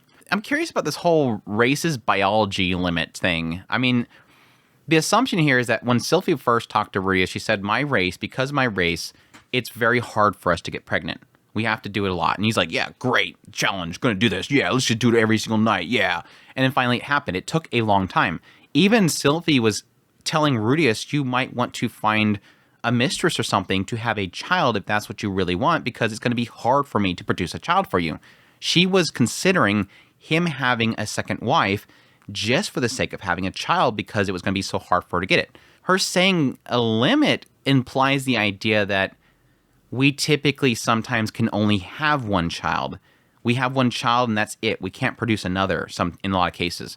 But that doesn't seem true because Elise has been hinted at having lots of children. But yes, of course, over a long period of time. So I'm assuming what they're meaning here is that luck had it, I actually got pregnant. It's very difficult for an elf to get pregnant. So the idea of me even having a second one would just be a miracle. I don't know. It's weird. Lazy about using protection. What is it? What is the protection thing? Do they have those in that world? Do they have contraceptives and stuff like that? Or is he using earth magic to protect it? Shut up, Andrew. In the end, it was at least half his fault. He chose a hectic time to get his wife pregnant, and now was leaving her alone. A repeat of history. Why did it only seem like he had children right before running off to long journeys? Perhaps it was the man god's curse. Yes, at least Rudius is acknowledging what we're all thinking. Why does it seem like every time he has somebody pregnant, he has to go somewhere? If you wanted to overthink it, yes, you can kind of see it possibly being a thing of the man god choosing to do things during whenever there's a pregnancy coming up because he's trying to get Rudius away because his destiny might actually protect them. And there's a hope that while Rudius is away, they might die during the pregnancy of some way, because they talked about before where, like with Roxy, that her destiny itself was was in trouble during that time. So she was the most weakest at that point. And that was the moment to strike. So it could be very well the man god's trying to get Rudius away from his wives to kill them. Now that's just setting up a flag. That would be super wrong if something happens to Sylphie while Rudius is gone. It was the option of delaying the departure for the holy country of Milis. He could put it off for about a year. But then it would be Roxy, then Edis. It was possible there would be no end to it. But given how long the trip to Milis would normally take, Lachius probably wouldn't mind them taking a year or two to get there. But Elise asked him to watch over Cliff until he found his footing. Even if he backed out, Cliff would still go. But it's only going to take you like a week to get there. Why are we acting like this is going to take forever to get there? You can go there with him for about a month, have him get his footing, then leave. Like, you don't have to be there the whole time. And yeah, after 8 months, if he doesn't get his footing, you can just go back home for a little bit. There's a little bit too much overthinking about this whole process. Reese was sure that he'd be fine, but there was a possibility that he'd fail. Reese ran worst case scenarios for both of them. He was snagged between both options. In the end, he had to consider why that he joined forces with Orsa to begin with. He couldn't lose sight of what mattered. Just then, Zenith moved. Before I get into this and start crying, I do sort of agree with him in this mindset of he keeps conflicting about what to do. Yeah, this is going to suck. I don't know if I can do this. And then at the end of it, it's literally, but at the end of the day, this is for Orsted. But it's not as if Orsted is having him do this now. So it's like he's making, okay, my final decision is I can Stop worrying about all this stuff. Just focus on what matters. I am supposed to serve Orsted to work out plans for him so that he protects my family. I can't be a failure to him. But this isn't Orsted sending him. So it can't be his excuse in the end is because Orsted ordered me to go to Millis, I have to go there now. No, Orsted didn't tell you to go to Millis. You're setting up all this stuff for Orsted, but he didn't set a deadline and said that you have to do this now, and the man god's involved in Millis, and thus you have to go there now. That's not part of this discussion. Why use this as your excuse at the end to stop fighting over the possibilities? Just as he thought that, Zenith moved. Madam? With the stiff, jerky movements of a sleepwalker, Zenith grabbed Lilia's hand. Zenith lurched onward, her iron grip yanking Lilia after her. Lilia stumbled to keep up. Zenith was leading her to Sylphie. Miss Zenith? Sylphie was baffled. Zenith took Lilia's hand and slowly, softly, placed it on Sylphie's shoulder. As though to say, Lilia, watch over her. As though to say, I'll be just fine. Just fine. Madam, this is a glimpse of that still will that Zenith hid so well. The entire family had noticed it most reliably came out when something pertaining her children and grandchildren. Of course, Zenith would want Lilia to watch over the child in Sylphie's tummy over her. Everyone understood the decision that she made. Very well. Lilia wiped her tears, looked Zenith in the eye, and then nodded. Her own resolve was now firm. Aisha.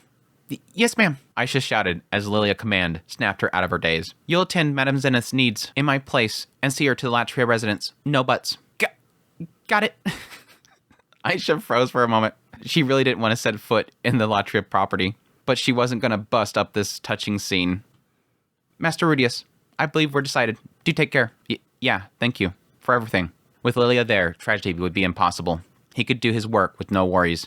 With that, Rudius promised to think of a name for the baby. He gave his hugs and goodbyes to his wives and then set out. Yeah, this is kind of similar to the situation with Lilia. Less confusing than the situation with Lilia is the idea of right here sort of showing this sign that, like he says, when it comes to, cases of family and children, Zenith has this steal. Like something just happens. Which I guess is sort of shown in every case of like the birthdays and stuff like that. Suddenly out of nowhere, Zenith just kind of starts moving. And she'll put a hand on somebody's shoulder, or she'll pat somebody's head. She'll just show some sign that she wants to get involved with the situation. But this is kind of a big step, because there's been a few cases where Zenith has responded to things, but it's always kind of a surface level response. It's always like, this is happening, and she replies to it. This person's upset, she replies to it. This person's happy, there's a birthday party, this person's happy, she replies to it. This is a thought process. So bear with me here for those that have not had experience with people that have memory loss or dementia or multiple sclerosis, Alzheimer's, some sort of memory loss or impact to the brain, the mind thinking process.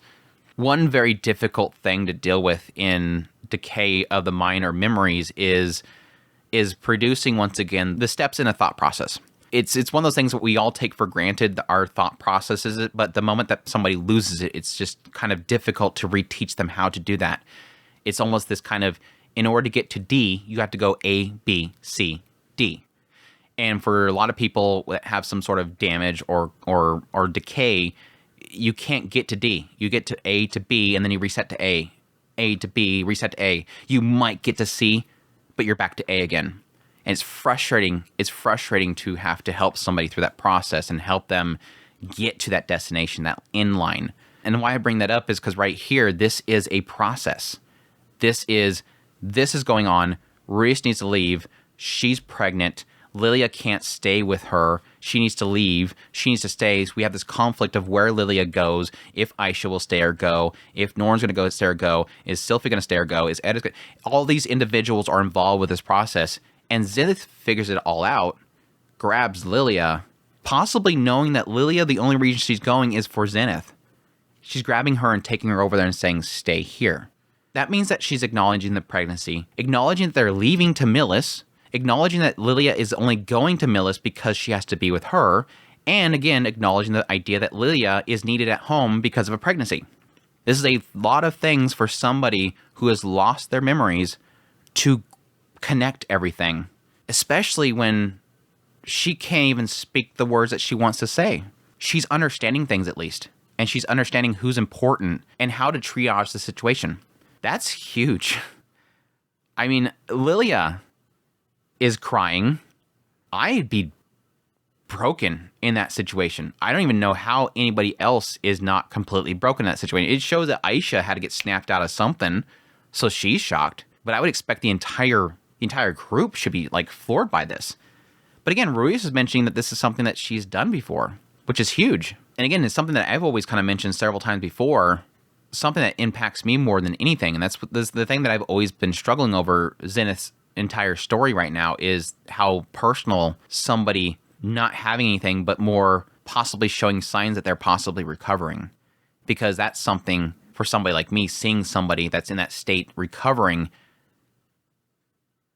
I can't tell you how much that means. So, oof.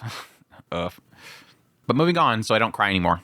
They began their journey, Rudius, Aisha, Zenith, and Cliff. Rudius packed carefully, but there was still a lot to carry. The stone contact tablets and magic armor version 1 and the summoning scrolls proved very bulky. The weight itself wasn't an issue because he was wearing version 1, but he only had 2 hands and a single back. Carrying something large in yourself lowers your dex. The armor wasn't making him taller. It was as awkward as carrying an empty cardboard box that your arms couldn't reach around. With massive luggage in hand, they met up with Cliff outside the city. He was surprised by the explanation of why they were short a member. Still, Cliff smiled at the news of a baby, offering his best wishes. "I'm afraid that I can't give your news my highest congratulations, given my position. But St. Millis once said, the birth of new life, whatever life that may be, is a joyous occasion." Well, aren't you supportive? Worry not, I'll pray to St. Millis that your future child will get along well with mine. No matter how terribly Mill's faith deemed Rudius to be, the sins of the father didn't fall on the children. There was always a chance that any kid of Rudius's blood could end up going through partners one after another, but he was sure that Cliff would set his kids right if they did.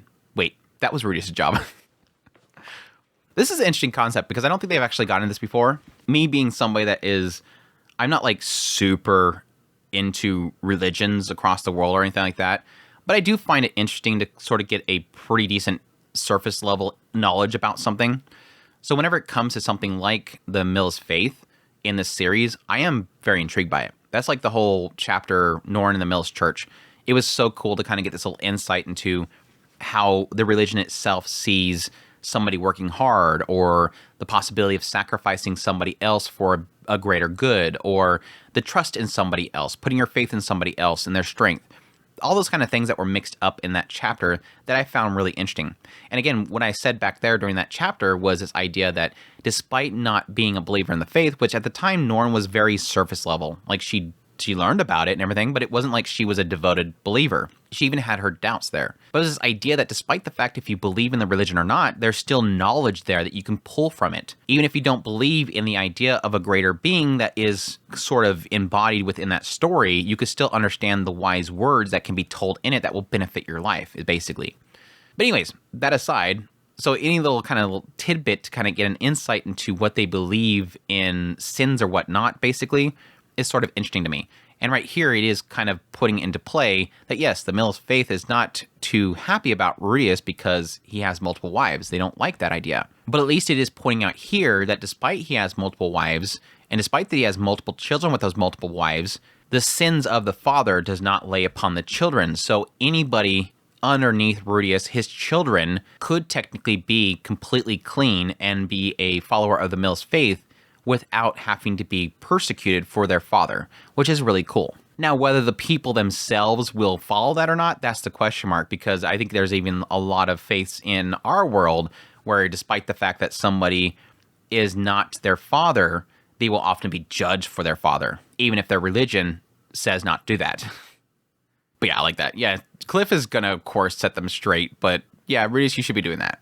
By the way, Cliff, are you familiar with the House of Latria? Latria, oh boy. Rudius tried asking his sisters and Lilia about what kind of person Claire Latria was. From their description and their unpleasant looks on their faces, he was able to figure out as much. She had to stick up her ass.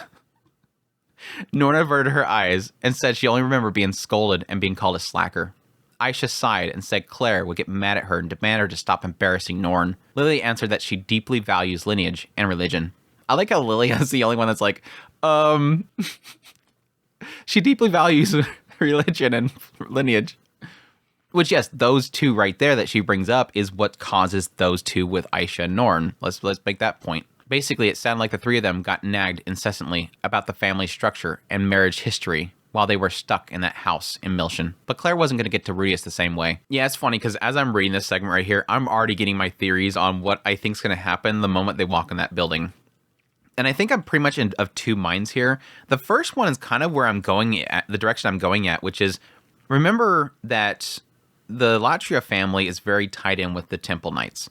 And yes, they're very fanatical. They don't want to have anything to do with demons. And I have a feeling that Claire knows about Rudius already. I think she probably has information, or at least information is spreading to her. Because yes, word about Rudius and what he's doing, his exploits and everything, that's getting around.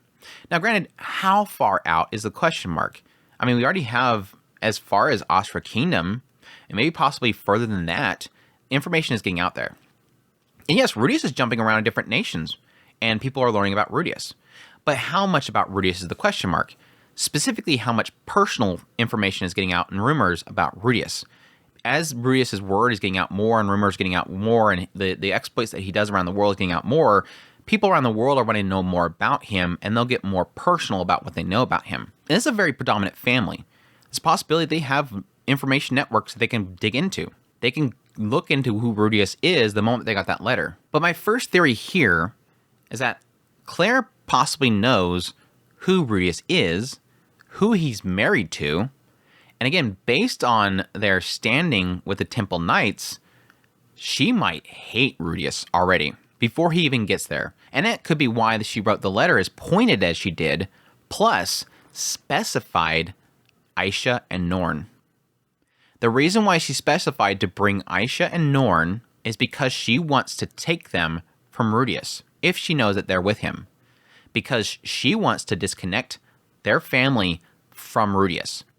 So my first theory is that he's going to walk those doors with, Zenith, Aisha. They're going to walk in that door, and immediately she's going to say, "Where's Norn?" "Oh, well, she's busy with her schooling, whatever. You were supposed to bring Norn. Leave Aisha and Zenith and get out of this building. Married with multiple women, married with demons, get out of this house."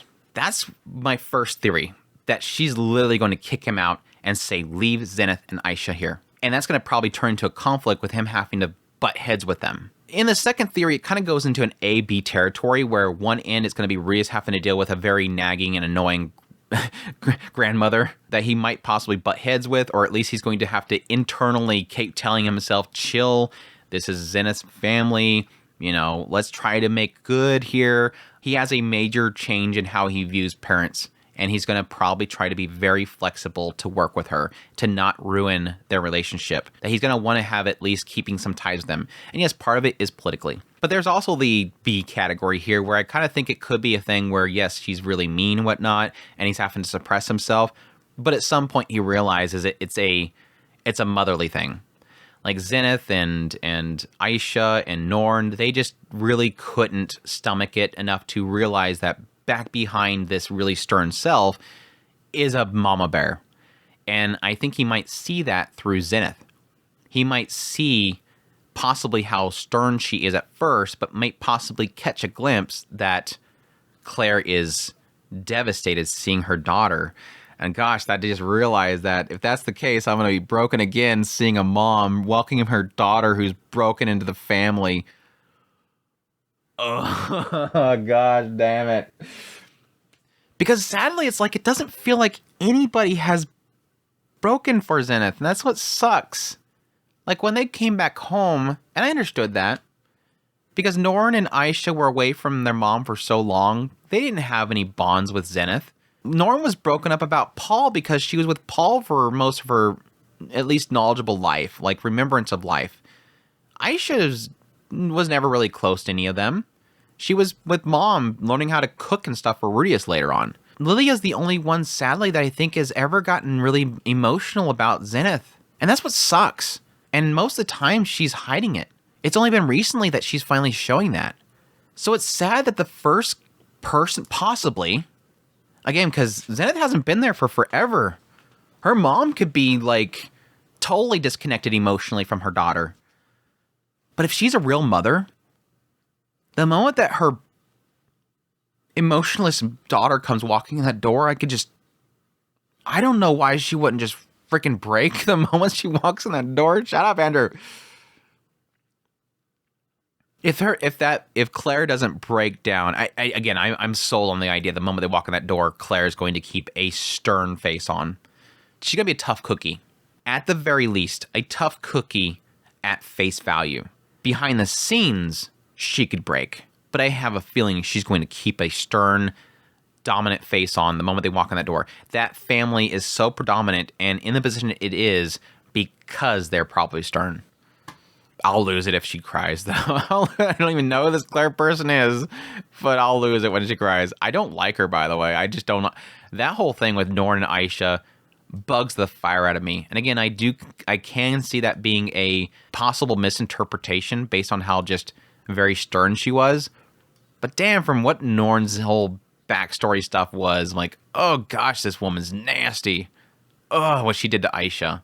Again, if that was correctly interpreted. Anyways, sidetracked. Where was I even at? Sure, everything said about her so far made him a bit scared to meet her, but he knew someone else that could be called stubborn and strict.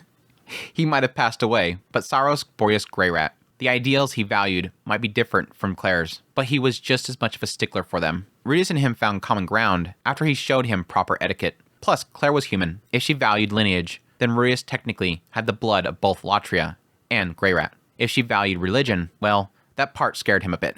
Perhaps hiding his marriage was best. Again, if she doesn't already know, Rudius recalled how he'd weathered that wasteland of shouting and violence that Edis called home. If he imagined Claire as a female Saros, he could handle it. All of a sudden, out of nowhere, hi. It'd be so great if when they got there, they had a house full of beast folk maids, and it's like this whole thing where, to the public knowledge, they're supposed to be part of like the Temple Knights and not like the demon folk, but actually in the household, they love the puppy people. They love the kitten people. Yeah.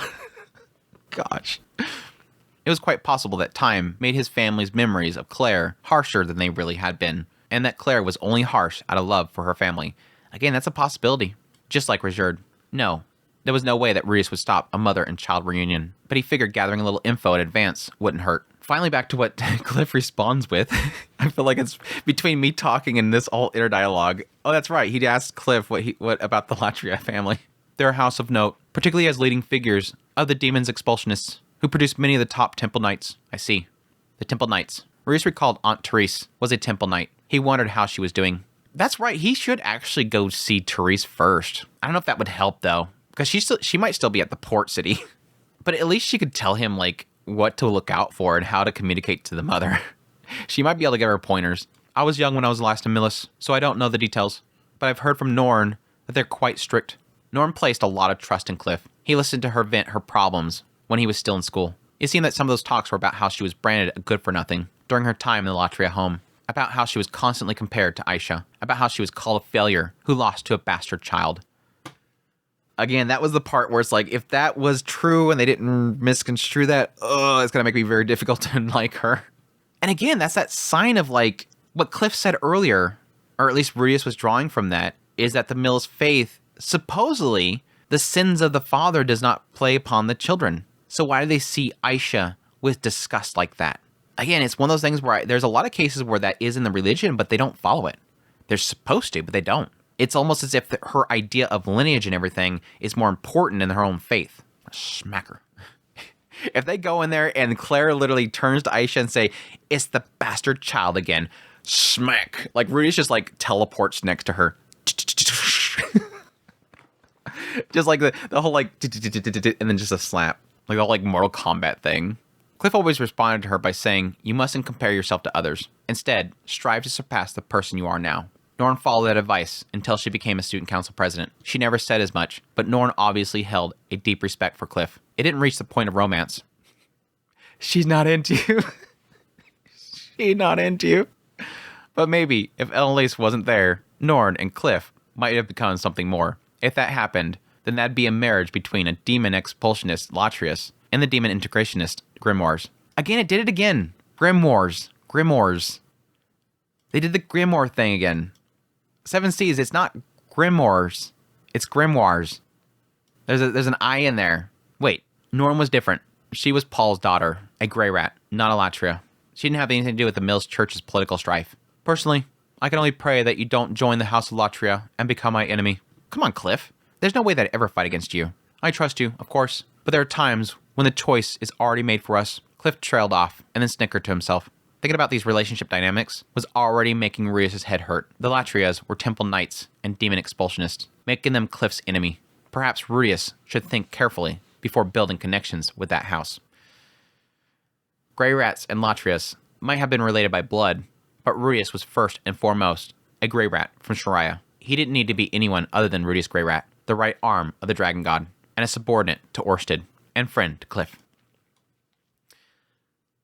I am very curious about this, and again, this could play off of what I was talking about earlier, is how this is all going to affect Rudius. And it's so funny because coming into this chapter, or coming into this whole segment with Cliff, I don't think that I ever really kind of realized that. But yes, back in the Goblin Slaying chapter, yes, it was brought up that Cliff's father was trying to kill the blessed child that was out there. And they started at that point getting into the conflict that was happening within the church. And then when Rudius went and met Therese, that was the point which Therese was talking about the Temple Knights and whatnot. And I think she implied then at that point they were part of that family, or at least that faction. And so, yes, this is the point in which all that stuff is starting to culminate now into what is possibly going to be the conflict of this next arc, which is Rudius has to go home, which means he is forced to now have to meet his mother's family. And his mother family is a different faction than what Cliff is, who he's going to go help. So it's like, again, the expulsionists versus the inclusionists, the incorporationists, whatever the word is. I mean, that aside, that is the reason why they're, I guess, factions, is that this is a main key thing within their factions, that one likes the demons and one doesn't like the demons. But yes, when Rudius does go in to see the Latria house, again, they could bring in Zenith, and then Rudius is going to be forced to have to work with them. And it could be this idea that at some point they want Rudius to work against Cliff. Like, okay, now you're here, help us with this one thing. I don't know how that would play out, but it could come into a thing about him trying to work favor for her, and doing so is going to be seen as bad. Or Cliff's side of the whole situation, what if his grandfather doesn't want him to work with Rudius, and his grandfather tells him to separate from Rudius and not communicate with him because he knows that Rudius is in the Latria house? I'm curious how this is going to play out. Because in the end, yes, I like what he says here is that first and foremost, I don't care about the Latria's family. Like, in the end, I am Rudius Grey Rat. I love that, by the way, because that just shows, again, like that aspect of how much he is devoted to his family. I am Paul's son. That's the key thing there. I am Paul's son. Yes, you can, put it as my family, Sylphie, Roxy, they've all taken on the Grey Rat name, and this is my family. But it is still one of those things of like, why does he specifically say that town, that city? It's where Paul is at. I'm Paul's son. At some point, he recognized, I am Paul's son. I had these children. I brought on wives. I am a Grey Rat, first and foremost. I am not a Latrius. I am not a part of your factions. And Cliff is my friend, so that's who I'm going to be faithful to. And yes, I'm the right hand of the Dragon God. There's also the Orsted thing. I know, yeah, whatever. But again, Orsted doesn't care who wins, just that they get somebody in there to build forces from them. He doesn't care if Cliff wins, unless Cliff's grandfather is a disciple of the man god. Look, Cliff, just because I won't butt in to help you, doesn't mean I dream of becoming your enemy. Cross my heart. Gift wrap one of my daughters and hand her over to Clive if I'm lying. That might be a good idea. A marriage between your daughters and my son. Yes, not bad at all. Whoa, what? Let's not be hasty, It's not right for parents to decide who their children marry. Yes, I understand. It was a joke. Now come along. You offered it. I'll gift wrap one of my children for you. Oh, sure, that'd be great. No, you can't do that. Cliff chuckled and started walking. Then again, Lucy and Lara sure were cute. Those two would definitely grow up to be beauties, just like their mothers. Clive would grow up seeing those beautiful sisters every day. His first love would probably be Lucy. And since he was Elenice's son, he might jump in and ask her out early. Reese didn't like the idea of some random kid in the streets calling on his daughters. But if it was Cliff's son, if Clive begged on his hands and knees, his future father-in-law, then he could perhaps be convinced to permit their relationship. But he'd have some nerve calling him a father-in-law already. What the heck, dude? It's like he's yelling at Clive in his own mind. Big brother, we're leaving you behind. Aisha snapped Reese back to reality. She was calling out as she held Zenith's hand. Sorry about that. It was a long way off. He had to focus on the present. That's your own fault. That's your own fault.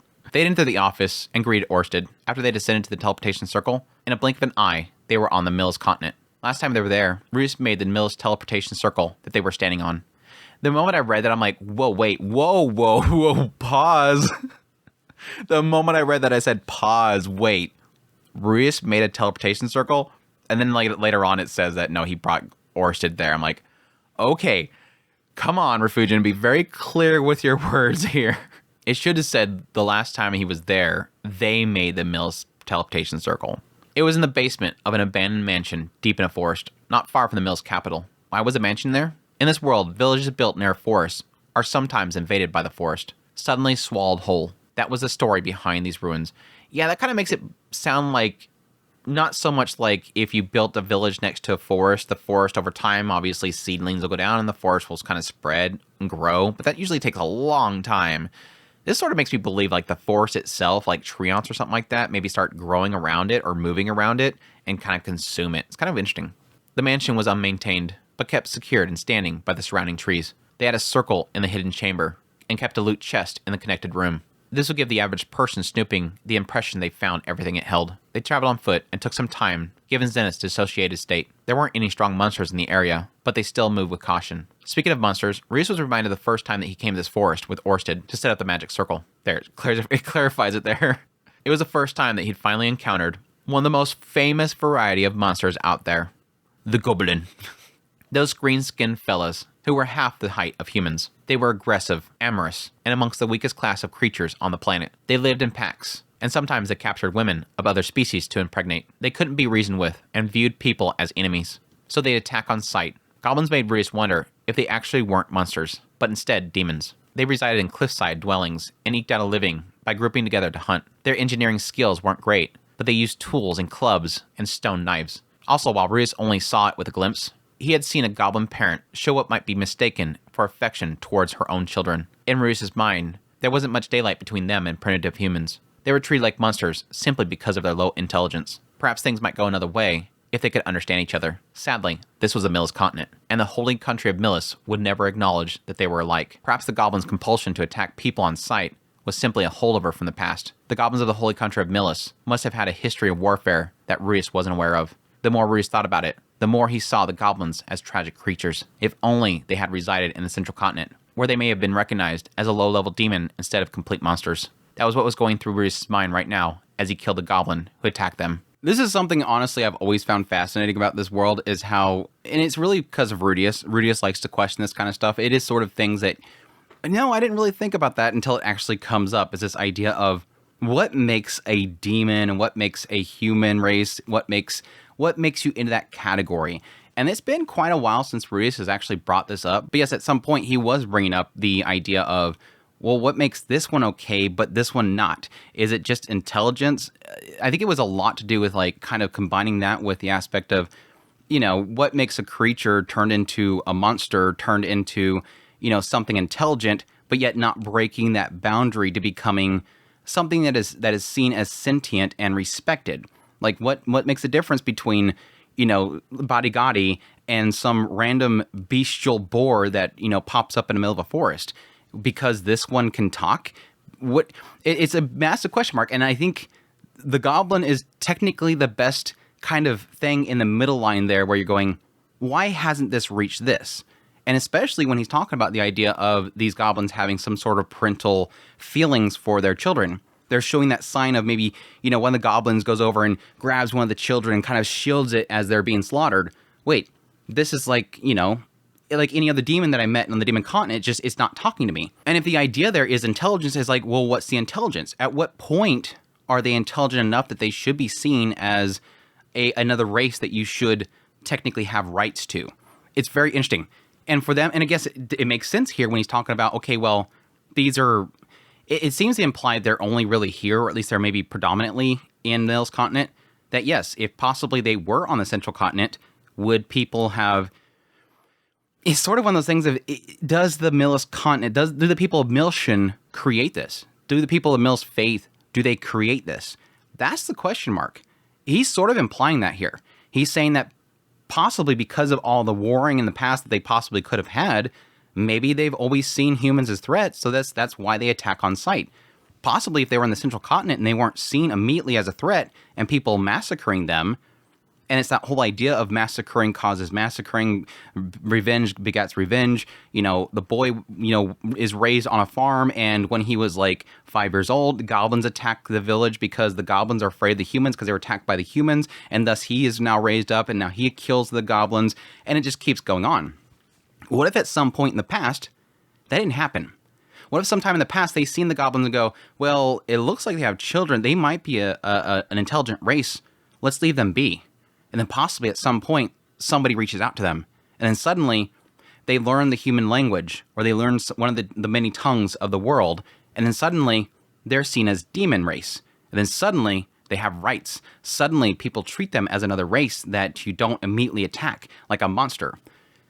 It's super interesting. I've always found this stuff really, really clever and very interesting. And it's so great to bring in the goblin into the picture because, again, they don't look that much different than a lot of other races that have, 2 legs, 2 arms. They grab things. They use tools. They have a human-shaped head with some oddities, obviously.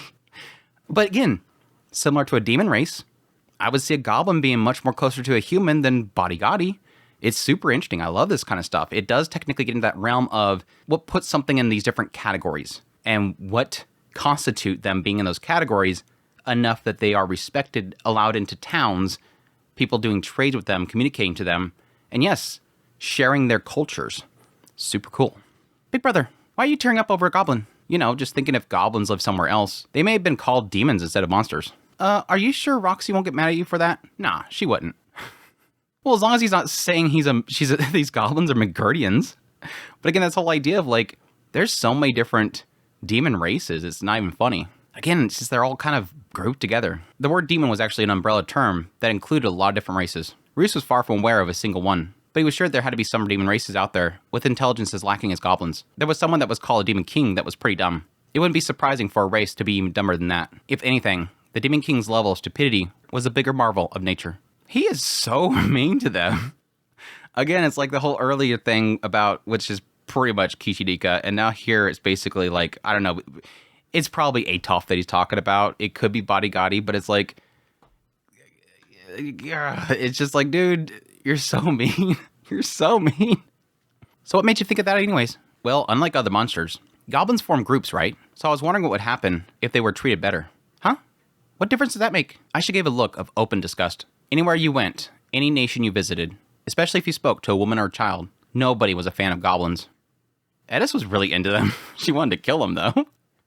Oh well, Reese wasn't exactly a goblin rights activist here. Speaking of political organizing, Aisha, how's it going with the mercenary ban? What do you mean? I think I'm handling it fine. Well, less about how you're handling it, more like if you're getting along with everyone. Reese only meant to start up small talk. He knew broadly it was going well, but he wanted to hear the details. Good question. Reese thought, was she being bullied? If they were home, Reese would make a run for the mercenary band, hauled Linnea and Priscilla into custody, and interrogated them. But last year, they brought in a huge birthday gift. All signs pointed to her being well-liked by the band. Is there something on your mind? I don't know. I just don't get it, Oh? It's something I see Norn doing too. They start something, and they keep at it even if it's doomed to fail. Well, nobody can know they're going to fail until they try. No, not like that. I mean, they fail once, then they repeat the same mistake and fail again. Ah, I see. Some people repeat history. Reese agreed that Norn was definitely the type to repeat mistakes a few times just to be sure, but he was getting ahead of himself. So, in the mercenary band, I'm an advisor, everyone's boss, so I warn people when they mess up the same way they did last time. Sometimes I'm harsh. I already told you how to do it, so what's your problem? And stuff. But they all seem to hate it. Well, nobody loves getting yelled at, but if they hate it so much, then why mess up again? I'm even telling them how to do it. Just do it. Just because you tell them what to do doesn't mean they could put it into practice right away. Aisha's doubtful look told Rudius she didn't quite understand. That was Aisha. She was a natural, quick learner, and her memory was a still trap. Her failures were minor and infrequent, and her successes bordered on perfection. She relentlessly applied any experience or knowledge she gained to anticipating the next challenge. That's why things that she saw as the same mistake might have looked like average mistakes to average guy like Rudius. It must be frustrating for her to see people who should have learned from repeated screw-ups. Then again, who she yelled at probably didn't realize they were making the same mistakes. That could explain why they didn't appreciate her scolding. So yeah, it's going well, but I'm not sure I'm making any friends. Ah, I see. Being exceptional meant Aisha left people behind. She thought of herself as capable of anything, as someone who would have succeeded where anyone else might fail. That's why she was so hard on people. But doesn't that make work a little tense? When I get mad, Linnea steps in and takes him aside. I don't know what she tells him though. And then the person always comes back looking relieved. So Aisha would scold the mercenaries, while Linnea and Priscilla cheered them back up. We're seeing people coming in different styles, which made them suited for different jobs. Well, here's to hoping that you can pick up that part of the job someday too. Ugh, Aisha looked visibly annoyed, as though to say that she'll do it if she has to, even if she didn't want to. That starts to get me into kind of an annoyance that I have with this whole situation. If that was what excellence took, Rudius was sure that Aisha had it in her. She could learn to comfort people and give them pep talks, but that wouldn't necessarily mean that she could empathize. That was what he really wanted her to learn somewhere down the line. The anguish of people who just can't get it right. The frustration of someone who wants it desperately and still fails. And the powerlessness of someone who knows what to do, but whose body won't cooperate. If Aisha could have learned those feelings, then Rudius was sure that her tension with the band would ease considerably. If she never did, well, some people live with flaws like that their entire lives. And they do okay, but hey, no rush. Yeah, I'm not rushing. Things are going well. Reaching the end of the forest, they had 7 days travel to hit to Milshin. Okay, okay. Where do I start with this whole thing? Where do I start with this conversation? Okay, first things first. Yeah, this sort of does possibly be what was happening in the interlude chapter. I can admit that, because in the interlude chapter, for those that missed last Mushoku Monday, I was getting frustrated and a lot of stress around the idea that Aisha was suddenly at the party, not looking too happy. She was staring blankly, she was upset about something. Then Norn comes in the door and she has a ton of presents, and then Rudius the entire time is going, oh, because Norn got so many more presents, Aisha's mad. And the entire time I was thinking, no, because of her statement about her reaction to the birthday announcement, she was a little off.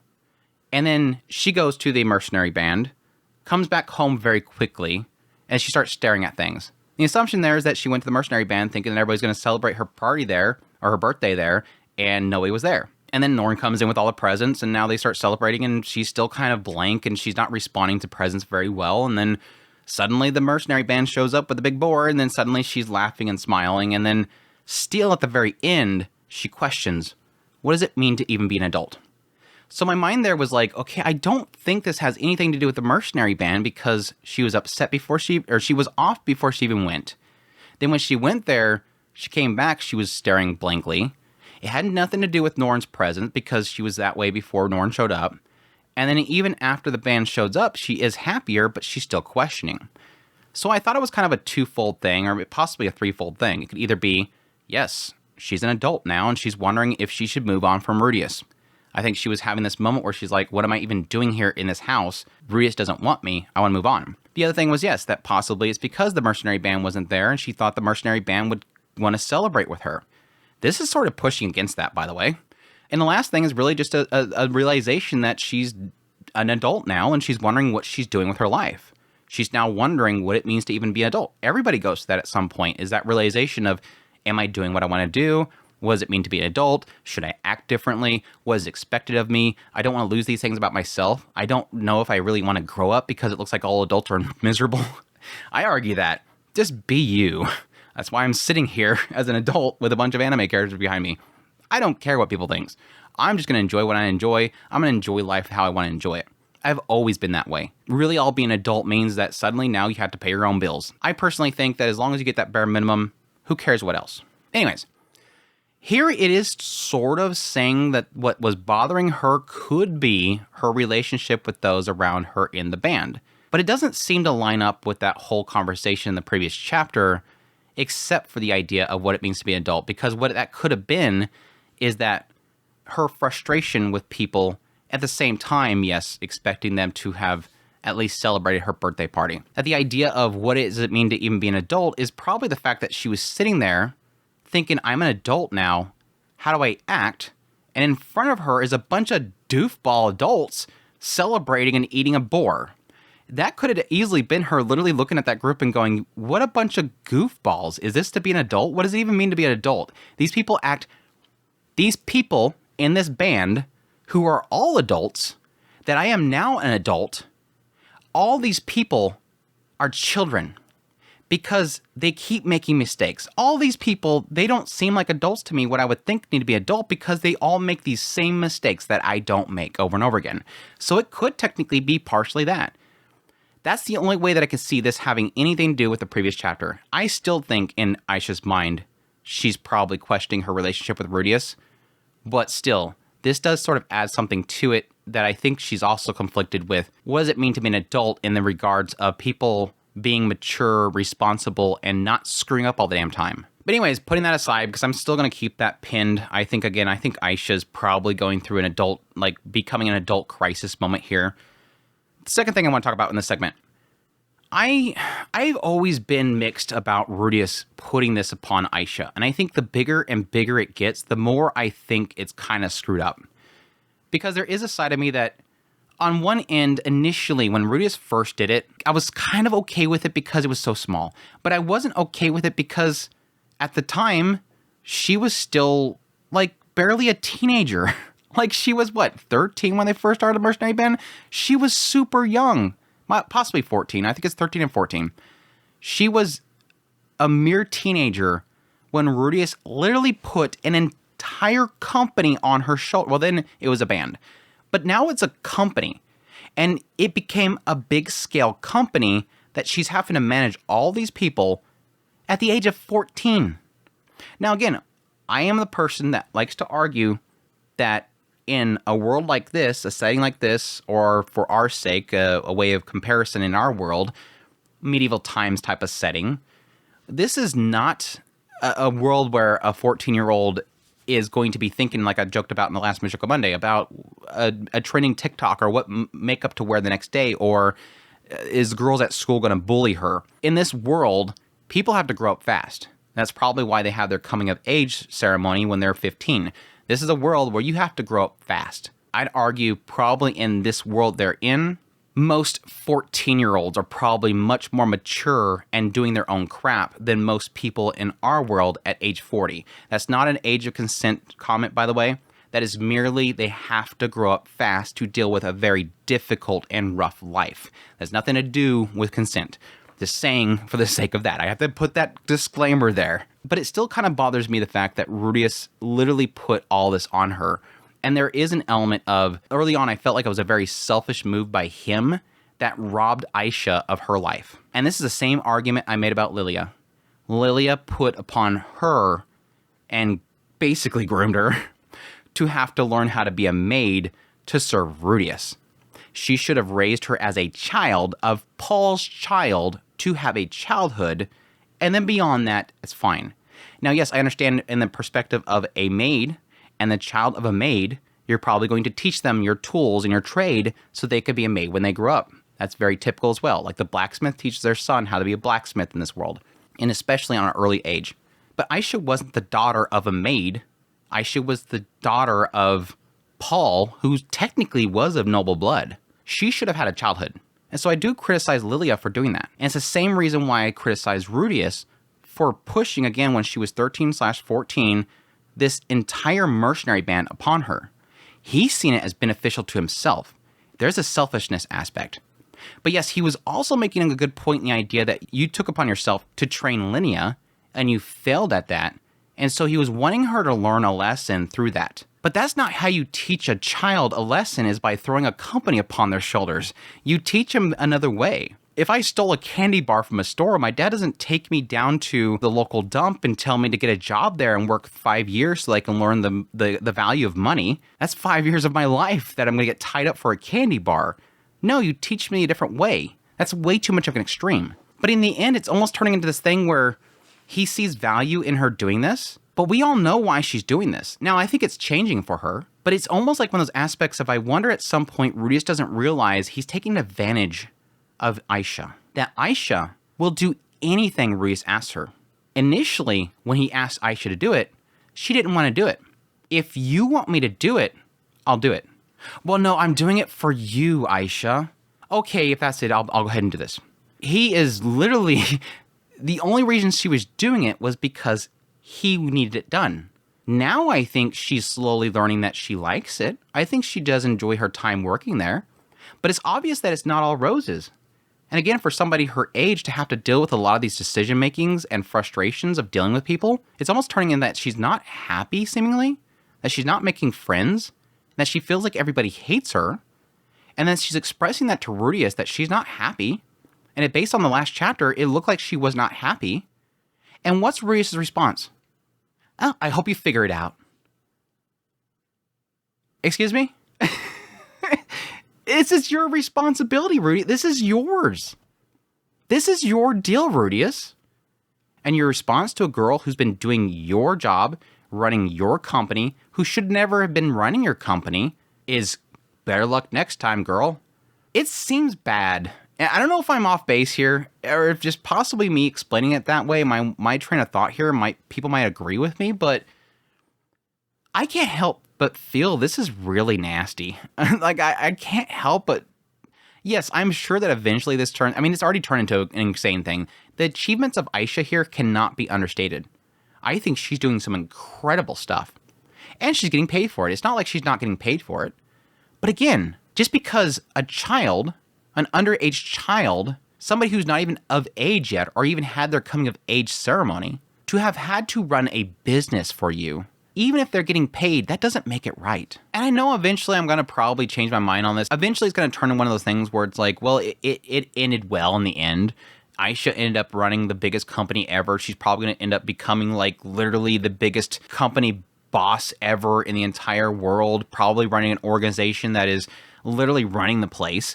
It's probably all going to turn well, but it doesn't take away from the fact that I do still feel that Rudius was wrong for pushing this upon her.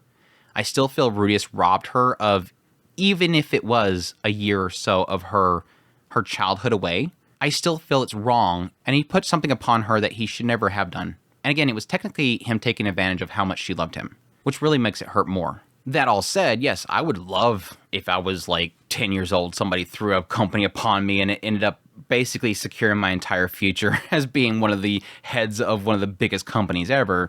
But anyways, that all aside, it technically all does lead into my fears that I have around Aisha, is that I think because of how young she was, he was hoping that she would have learned a lot of valuable lessons from running the band, and that was a lot to do with this. This is literally the same thing right here. What was when he initially had her take over the mercenary band, it was under the guise that he wanted her to learn how to work with somebody like Linnea, who would make mistakes and repeat those mistakes. And here, she's having that problem. She keeps yelling at these people for making the same mistake over and over again, and she's out to be the bad guy.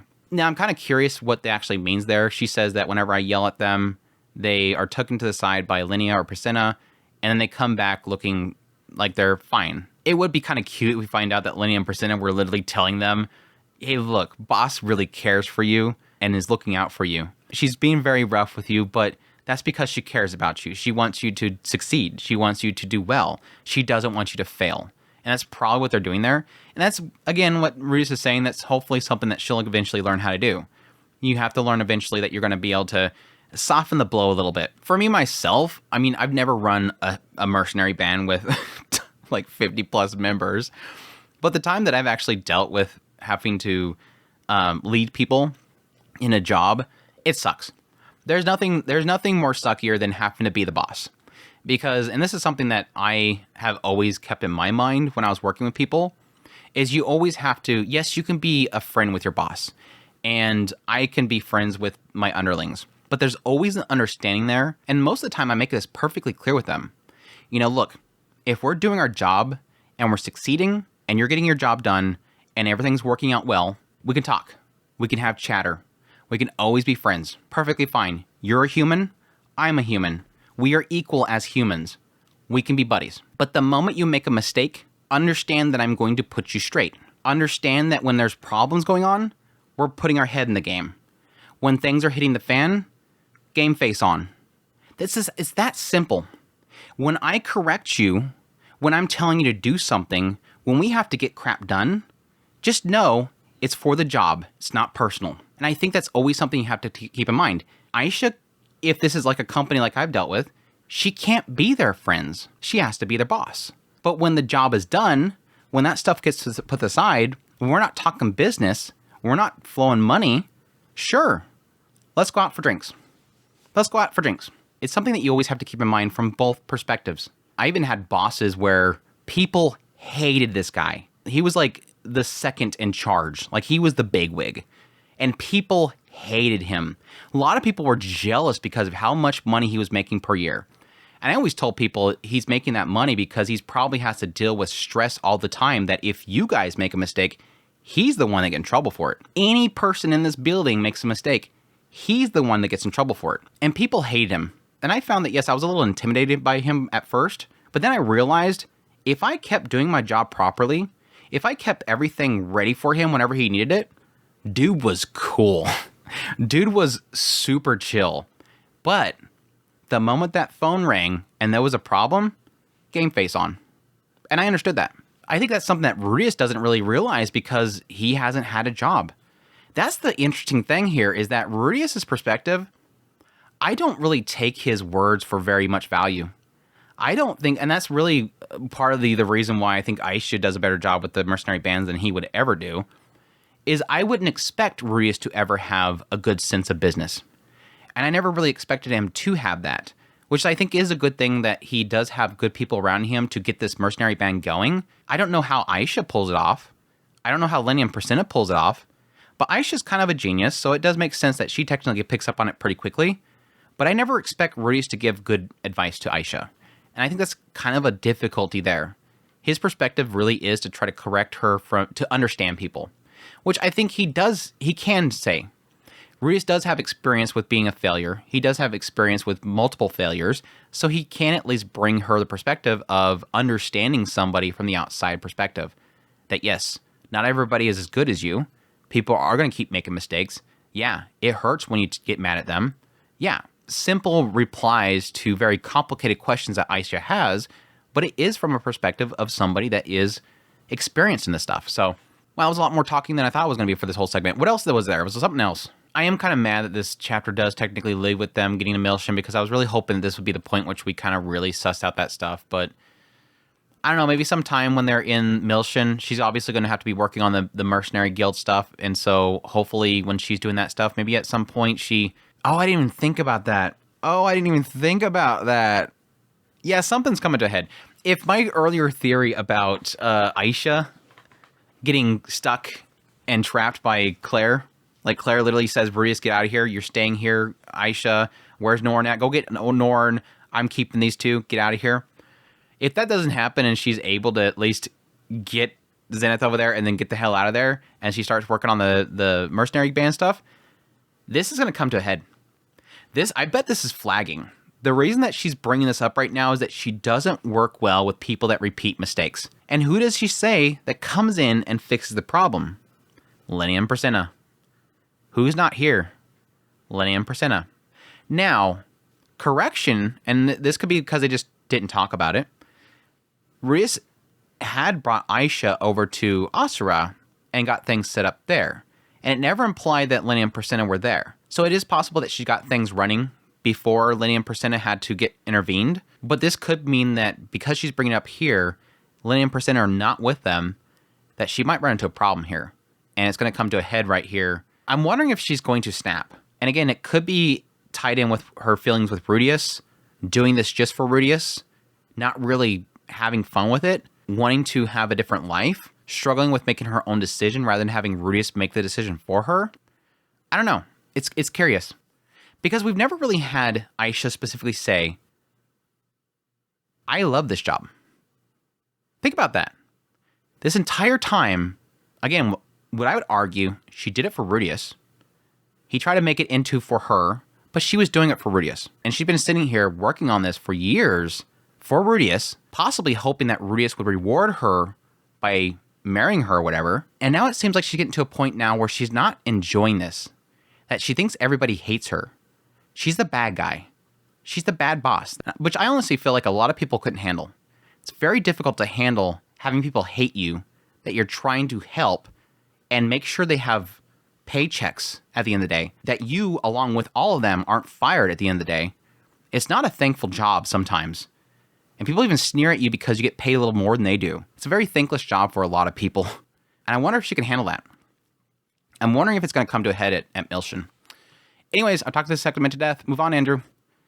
Reaching the edge of the forest, they had 7 more days until they hit Milshin. They stopped by a village along the way and bought a horse-drawn carriage. It wasn't fancy, but it beat walking and carrying the stone tablets. They rode along the highway, noting the country's grasslands and relying on pasturage more than dry farming of Asra. If the Asra Kingdom's scenery recalled the waving wheat fields of America, these were the cow pastures of Mongolia. Asra was a land of gold and green, while Milis was a land of blue and green. In common, they both had lush greenery, both bountiful lands. Milis did have more monsters on its roads, but that was about it. Traveling in either country was a leisurely stroll compared to the Demon Continent. Well, no crap. I like how he keeps bringing that up, like, things way worse than Demon Continent. He totally sounds like an old man yelling at the clouds. Back in the Demon Continent, things are dangerous. When I was in Beggar Continent, you'd die in an instant. It's like, dude, stop. Shut up. Back in my day. Finally, they arrived, the capital of the holy country of Milshin. And that is chapter 6. My gosh, how long did we go? That was a pretty healthy recording. I had to stop at some point and come back and finish this chapter, and it was like, gosh, I'm just flubbing left and right. But anyways, yeah, that's interesting set of chapters. Again, I'm very curious about what happens with Aisha going into the Millis continent and handling the band of the mercenary band if she gets away from Claire. Again, my biggest question mark is going to be how quickly and how it's going to handle getting into Claire. Again, I have my theories there. I'm really curious how much Claire might know about Rudius and how much that affects her decision there. Again, I have my theory about her pretty much saying, leave them here and get the hell out of here, boy. You demon breeder. Demon breeder. Demon breeder. You elf breeder. Kick them out or whatever. But I don't know. I just have a feeling that I want to assume, because I want it to happen, but at the same time, it's a little bit too common, that she's a mama bear. She could be mom. I was doing that with Cliff's grandfather. Watch he be a papa bear. He's going to be like super rough around the edges, but he's totally about love and the family and all that kind of stuff. I don't know, that technically does come with lineage. And she said, and Lilia said that she cares a lot about lineage. And that technically comes with it in the idea that you want to make sure that every child in your lineage have strength, they have knowledge, and they are really skilled at what they do, because they're going to pass that on to the next generation. And you want the bloodline and the knowledge and the strength of your bloodline to be strong. So we'll see. But that's I think we'll cut it there. Hope you guys enjoyed this Mushoku Monday. As always, if you did, make sure to hit that like button before you leave. Greatly appreciate you guys' support. Appreciate you guys dropping by for the premiere. Hey again, chat. Hope you guys had fun. Hopefully you kept your mouth shut, because I know whenever we found that if Andrew talks about Aisha, people won't keep their mouth shut. Bad chat. Chat, shut up. Adrian, shout out to Adrian and Earthly for their modding of the chat. They do a fantastic job, and I feel sorry for them, especially Adrian, since he's playing Final Fantasy 14 right now, and I'm bothering him. But it's greatly appreciated. Please, in the chat, shout out to them. Thank them for their help. It means a great deal. Without them in the chat, I can't be there for premieres. I can be there, and I can shoot out memes every now and then, some goofy, quotes of the characters or emotes, but if they're not there, I can't read the chat. And so keep that in mind. Show your appreciation. Give them love. And yeah, as per usual, greatly appreciate everybody that supports the channel through kind words, hitting the like button. And yes, as per usual, greatly appreciate everybody that supports the channel monetarily through Patreon, tips, links, super thanks, memberships, all that stuff. It means a great deal to me. Thank you. And until the next Mushoku Monday, y'all take care.